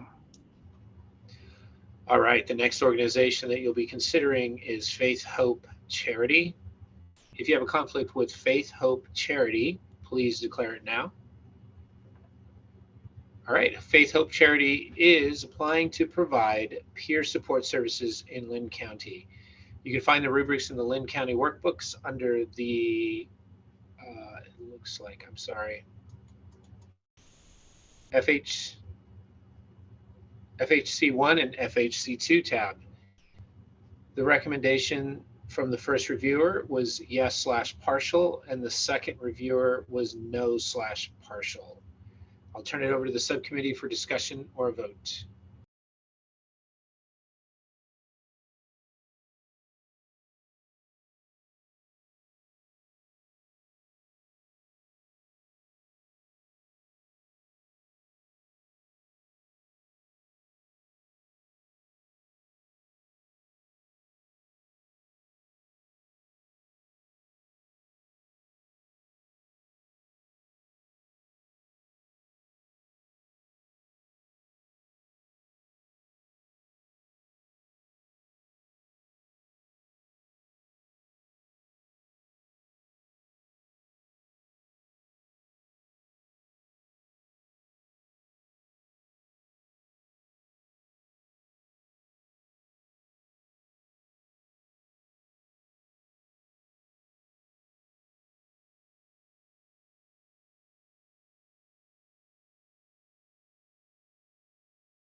So my initial thought after reading the rubrics would be the main concern in one of the rubrics is the amount that they're willing to pay the peers. So that would need a budget increase. And then the other ones was how they're going to work with the 9 tribes.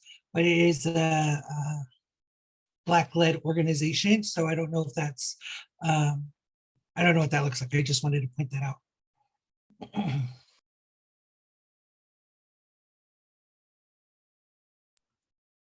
I'm pretty sure that this was also an applicant for Lincoln County, which we had kind of discussed that it seemed really culturally specific for a group that, you know, there's not a lot of other programs that would really work with these folks. It does look like they have to be referred through parole, probation.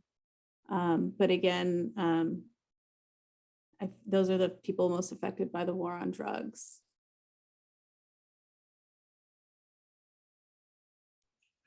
I'm curious to know what Morgan's thoughts are, if you don't mind sharing, Morgan. Yeah, similar to the other one, I have, I see concerns, but I would say partial fund just because of the population they serve, the high need, and that alignment with Measure 110.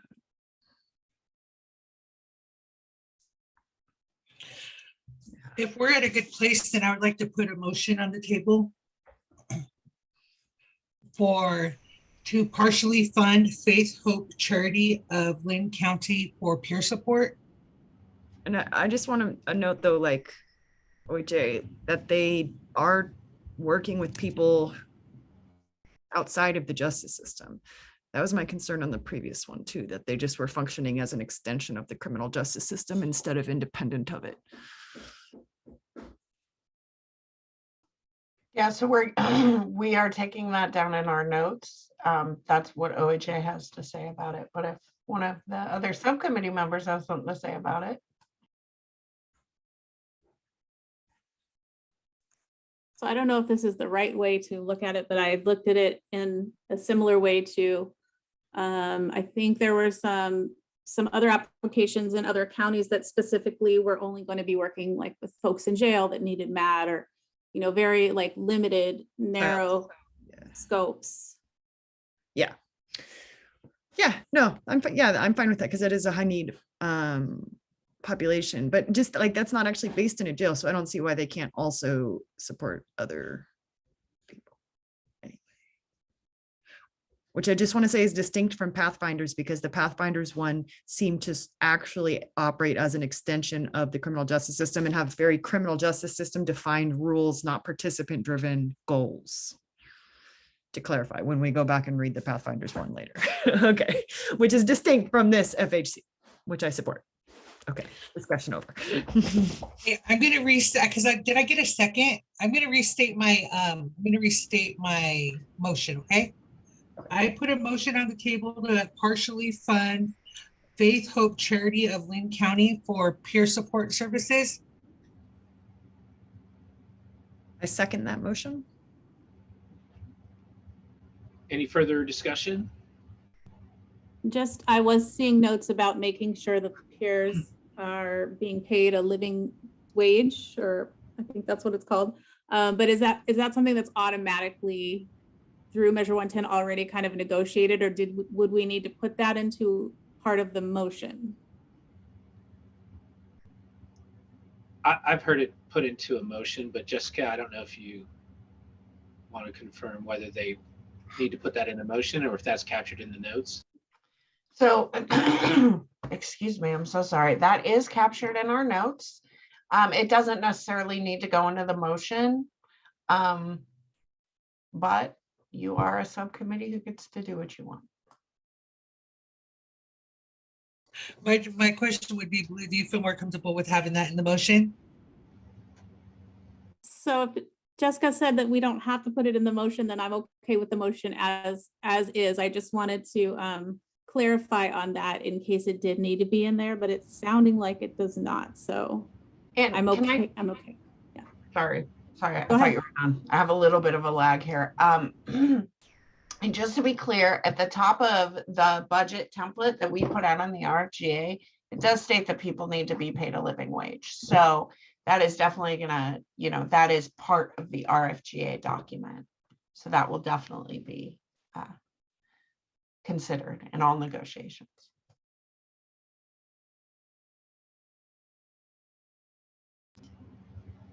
Okay, are we clear on the motion? All right, I will turn it over to, unless there's any other further discussion, turn it over to Walter. I think we're ready. All right. Motion on the table to partially fund for peer support for Faith Hope Charity, Lynn County. Blue, how do you vote? Yes. Morgan, how do you vote? Yes. Oops, okay. Sabrina, how do you vote? Yes. Okay. And Zeb, how do you vote? Yes. Okay, that passes with 4 to partially fund Faith Hope Charity, Lynn County. Turn it back over to you, Alfonso. All right, thank you. The next organization that we will be considering is Lynn County. If you have a conflict of interest with Lynn County, please declare it now. All right, Lynn County is applying to provide SUD treatment in Lynn County. You can find the rubrics in the Lynn County workbook under the Lynn County 1 and Lynn County 2 tabs. The first recommendation was yes to fund. The second recommendation was no partial. And I'll turn it over to the subcommittee for discussion or vote.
So in the second rubric, I did see a lot of concerns that the way that this program operates is not in alignment with Measure 110. They do have an abstinence only policy, and there's a budget items for UAs that are basically taken to find out if people are using substances because they don't feel comfortable disclosing they're using substances.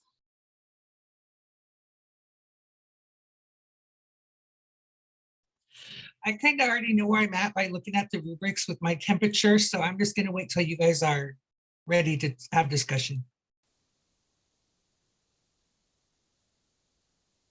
I mean, I would say no, but the only thing that I'm concerned about is that they do provide methadone, but also do I even want to give a method money to people who provide methadone in that way?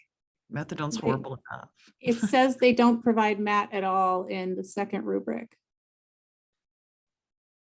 Am I?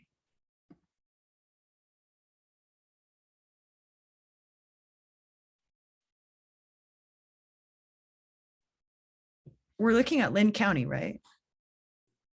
Yeah, so if you look at Lynn County 2, and it's G14, it says they have to defer to other providers for peer and MAT services. And they're not asking for money to expand those services. In G11, it says they do provide methadone for county. Say they are the only ones in the county, but Albany Comp Treatment says the same thing, which I thought was funny.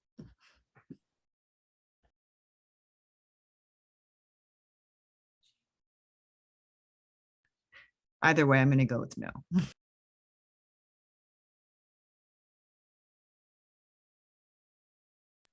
Anytime I see UA all throughout a rubric and a thing, I'm like, I think we might be coming from a different place here.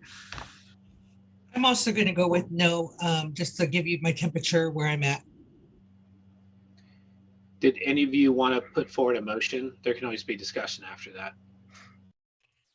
I will put a motion forward to not fund Lynn County in Lynn County. Is there a second? I'll second that. Okay, and that was Blue. Any further discussion? All right, I'll turn it over to Walter for a vote. All right, motion on the table, not to fund Lynn County, Lynn County. Blue, how do you vote? Yes. Thank you, Blue. Morgan? Yes. Okay, thank you, Morgan. Nicole, nope. Sabrina? Yes. Okay. And Zeb? Yes.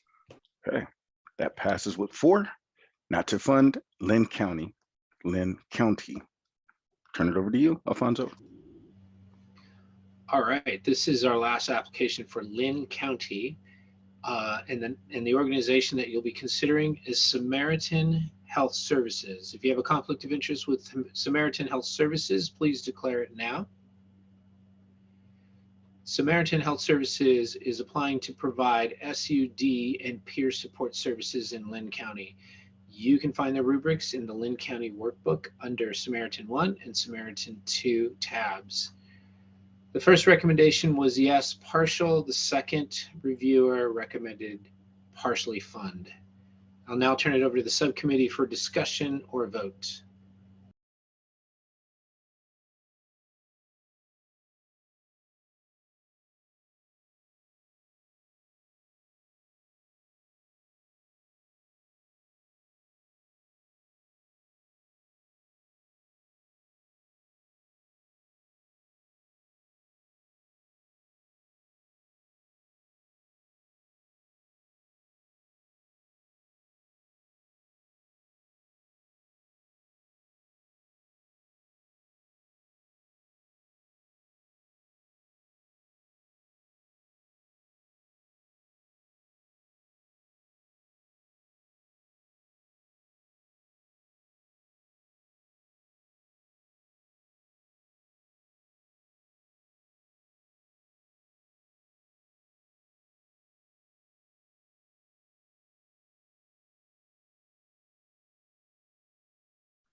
So I did request additional information for this organization as well.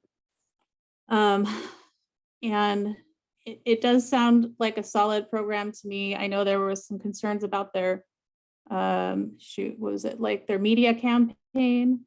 But in order to reduce stigma in more rural areas, I feel like that could actually be really helpful. And I don't know if the cost is like appropriate or not, because I have no idea how much that stuff costs.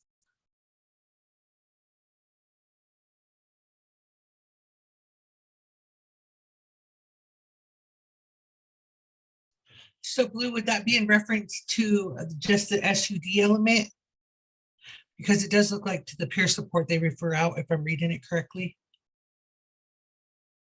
I don't believe they refer out for peer services, but I can pull up their actual application right now, which might be a little bit easier for me to follow or to reference. Yeah, just because they keep referencing peer support with Faith, Hope, Charity as peer support.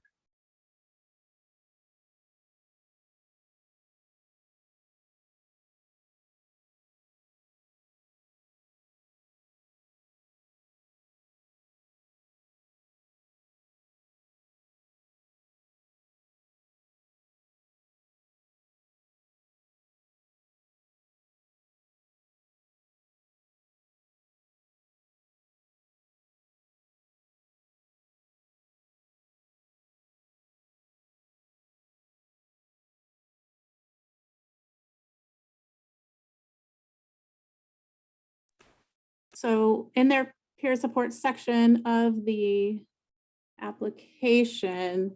So they do reference Faith, Hope, Charity, and that's stating that they will partner with that organization to be able, so that that organization can provide culturally relevant and racially based peers and supports to the BIPOC and LGBTQIA Two-Spirit members. But they do have their own peer support staff at Samaritan as well.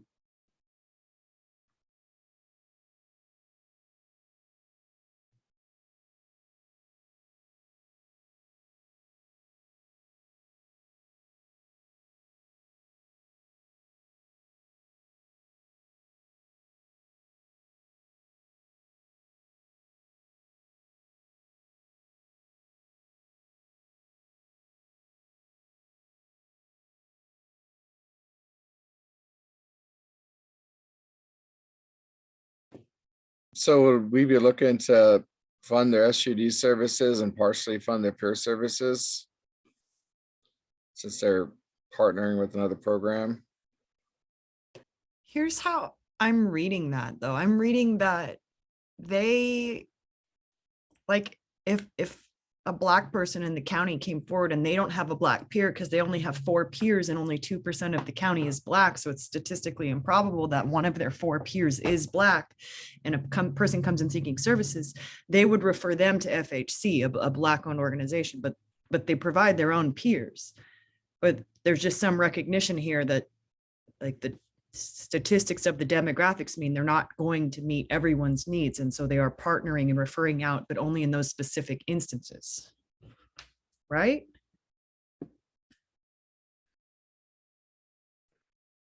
Yeah, that's how I understood that as well, because you broke it down actually really well, Morgan, that statistically they may not have, you know, they just have a handful of peers. They might not have peers that look like every population, but that they could still connect folks to that specialized peer support if that's what the person wanted. So they wouldn't just say, sorry, you have to like work with people from dominant culture, that's all you get. So it did feel like an acknowledgement that, you know, where they may be not able to provide that directly, they would be able to connect folks with that. Yeah, and it's in these rural areas you're probably going to have 1 or 2 of the peers that are Latinx, another 2 that are white. But then, like, what if, you know, a Pacific Islander walks in and wants culturally relevant services, or a Black person? But the demographic, especially with these small orgs that don't have that many peers to begin with, there's not going to be one that represents every demographic, every culture. So it's referring out in those instances. So is this a small organization? This is Samaritan Health Services, right? So it's like so Samaritan is like the hospital system that we have in the region, really. And so this is like a smaller division of that. But I did see that they would be working by locating some of the peers within the hospital. So if folks come in for a substance use related issue to the hospital or overdose, that those peers can connect with people and be able to offer them support or treatment and things like that. So it definitely sounds like it's a valuable program that you know, we could definitely use in order to just get more folks connected to peers.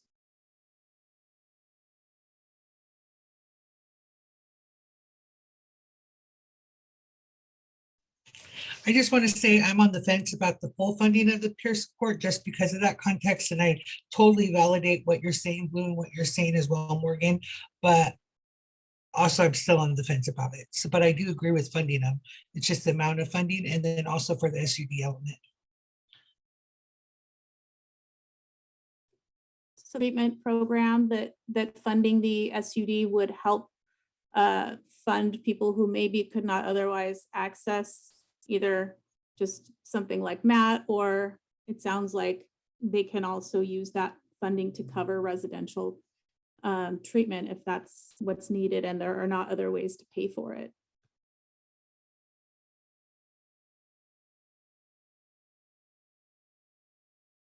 Yeah, I just want to make sure that nobody gets turned away. Definitely for services or for a bed. If they get this money.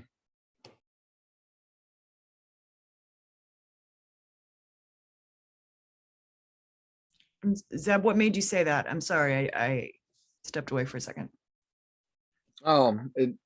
It's Samaritan Health Services is an established. It's established. So they are fully functioning. And so it's when Blue said that it can help people make sure they get it, I just want to make sure that then for sure, then like people, if they don't have insurance, that they're able to access the residential services and outpatient services or whatever else that they're wanting to get. Yeah, I mean, I used to work as a medical interpreter, and even Legacy would see undocumented people without insurance here. Those systems, they have like a charity model, and that's aside from Measure 110. But if they're taking our money, they have to do that or they're immediately out of compliance. And I think probably the point of them taking our money is to be able to do that and mostly offer peer services, which aren't always reimbursable. I mean, and that's the constant through line of all of these discussions, right? Are these places really going to bill when they can and then not use our funds to backfill? And so that's a constant concern. We'll have to be hyper vigilant of that, especially these large organizations who could do that easily. So in rubric 1, I think it's 32D. It does, maybe 31, I think it's 32. It does say like the SHS STARS program provides services to anyone who's seeking supports, and that they will first try to bill Medicaid or another provider if possible. And they do have a little bit of financial assistance that they can also use for folks, but I did see somewhere else that it talked about being able to cover some residential as well. I'll look for where I saw that.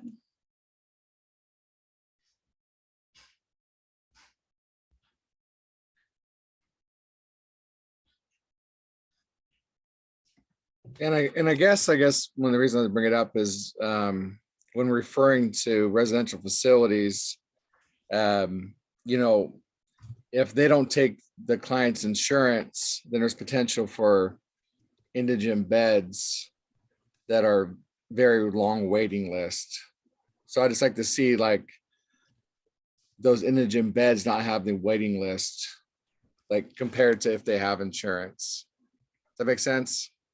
Like that not like if they don't have the insurance and all of a sudden they got to wait on the separate list and it take months. So this is kind of one of the reasons why I asked for additional information, and I'm happy if you all want to look at the application, I will just read to you in their substance use disorder treatment responses. It says that their STARS program provides services to everyone who is seeking supports. Any person requesting any services, including residential, is first treated and stabilized before they are asked to identify their financial status. So it sounds like they don't differentiate ahead of time in terms of like indigent beds and insured beds, that they try to get people in first and then try to figure out how to cover the costs of their treatment. All right. If somebody wants to make a motion, I'm ready to vote.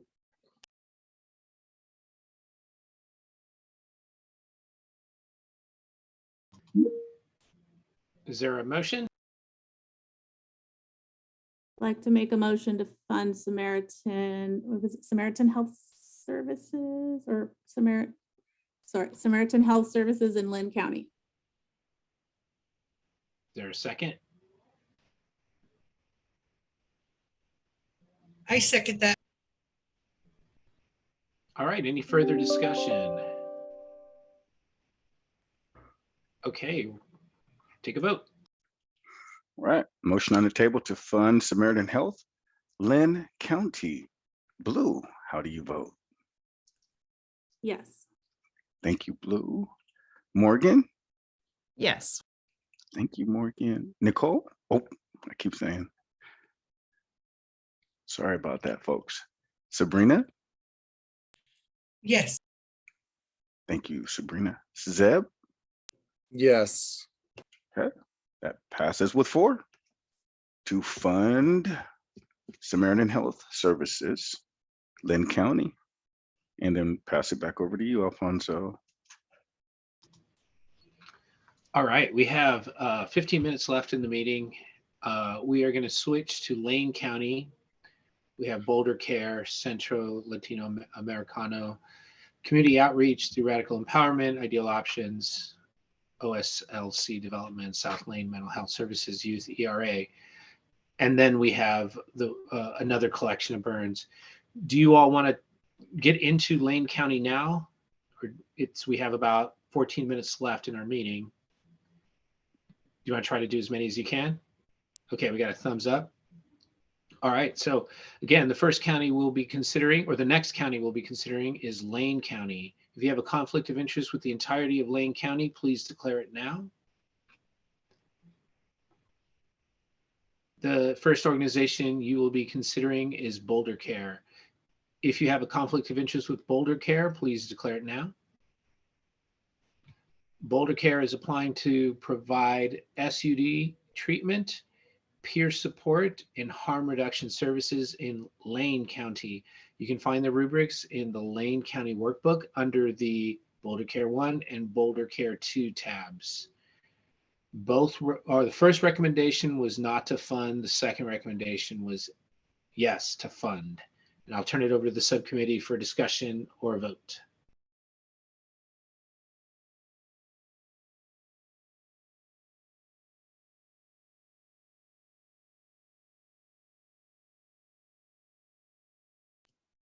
I'd like to make a motion not to fund Boulder there a Care, second? Boulder County. Sorry, Zeb. Is there a second?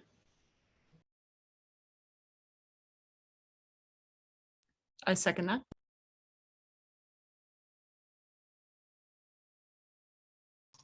Any further discussion?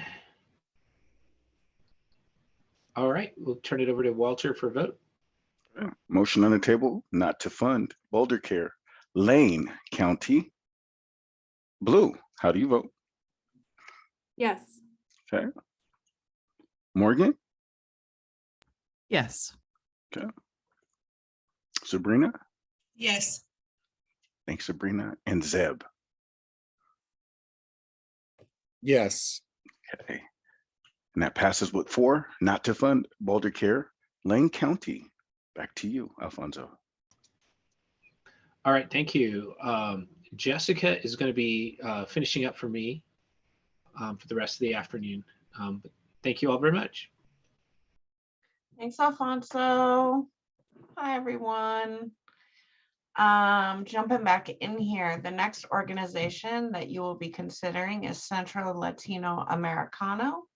If anyone would like to declare a conflict of interest for Centro Latino Americano in Lane County, please do so now.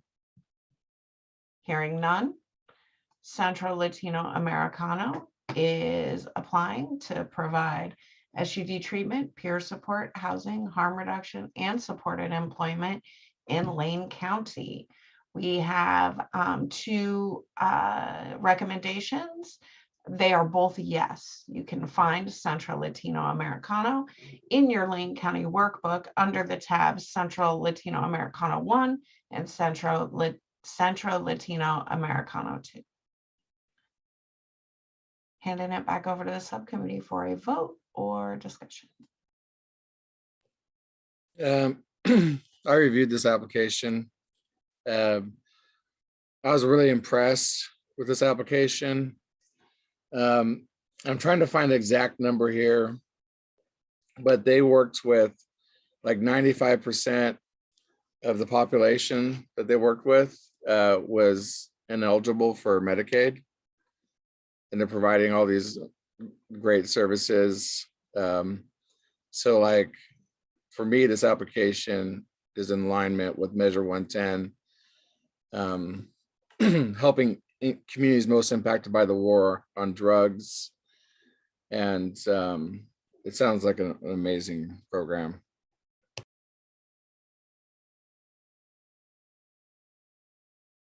I guess like the only thing that caught my eye was like the capital outlay costs were a little steep. I think with renovations in the building, I was like 1.5 or something like that. But the personnel and all that stuff, I mean, to me, it all sounded really good.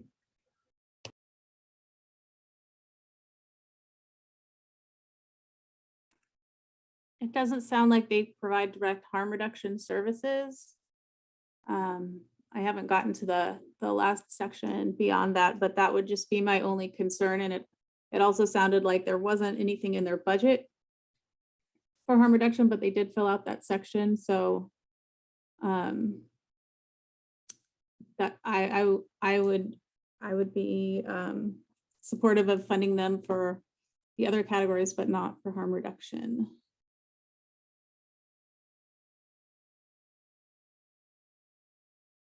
And I'm in agreement with that. I'd like to make a motion to fund Central Latino Americano for Lane County for SUD services, peer services,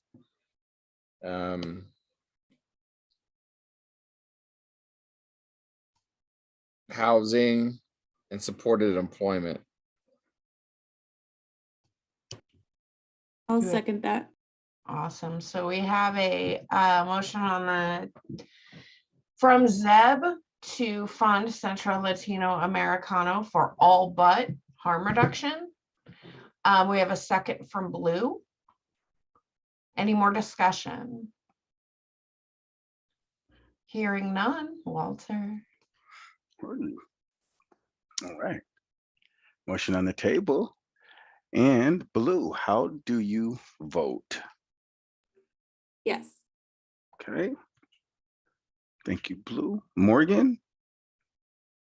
Yes. Thank you, Morgan.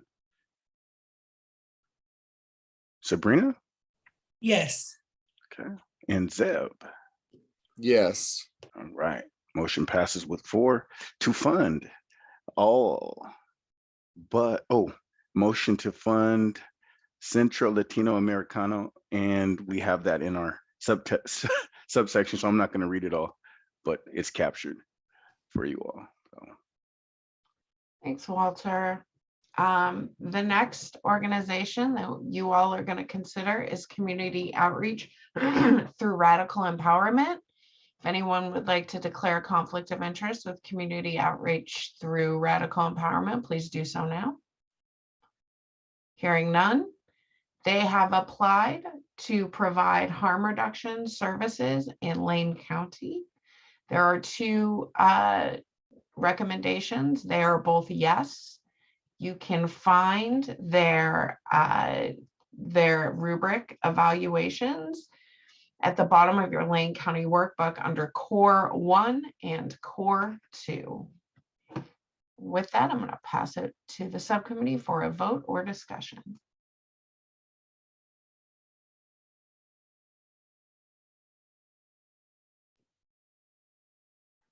I also reviewed this one, and I really like the application for harm reduction services, but I'm very interested to hear what our fellow council members feel about their harm reduction program.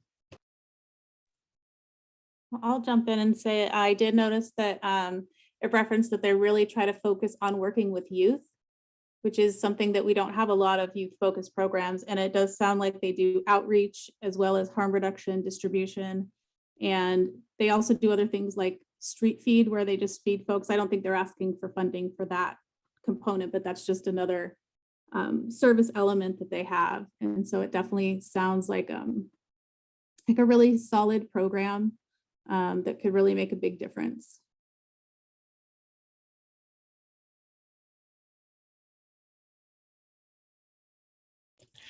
I just want you to know I'm in agreement with Zeb and Blue. If we're all in agreement, I'd like to make a motion to fund court. I second. Okay, so we have a motion on the table from Morgan to fund core, and we have a second from either Zeb or Blue. It was a tie between Well, me and Sabrina. Oh, it was you and Sabrina. Oh, well, okay, we have a second from, We'll give it to Zeb. Sabrina. okay, we have a second from Sabrina. Any more discussion? Hearing none. Okay. All right.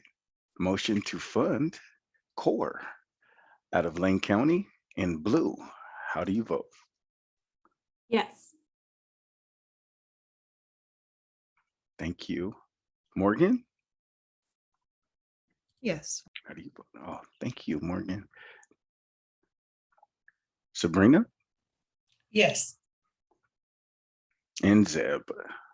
Yes. All Yeah. right. That motion passes to fund core out of Lane County. Lane County, back over to you, Jessica. Thank you. So we have 4 minutes left. Would you all like to continue on to the next review? Just calling out because we have kind of some different recommendations on this one, and I know those take a little while, but you know, I'm here for it if you are. This one might take more than 4 minutes. I thought so. So, but it's up to you. I'm okay with just stopping right now. Sorry. Oh, no, go ahead. Well, so I am as well, but I'm just curious, Zeb, did you happen to review this application? Or no? Yes, I did.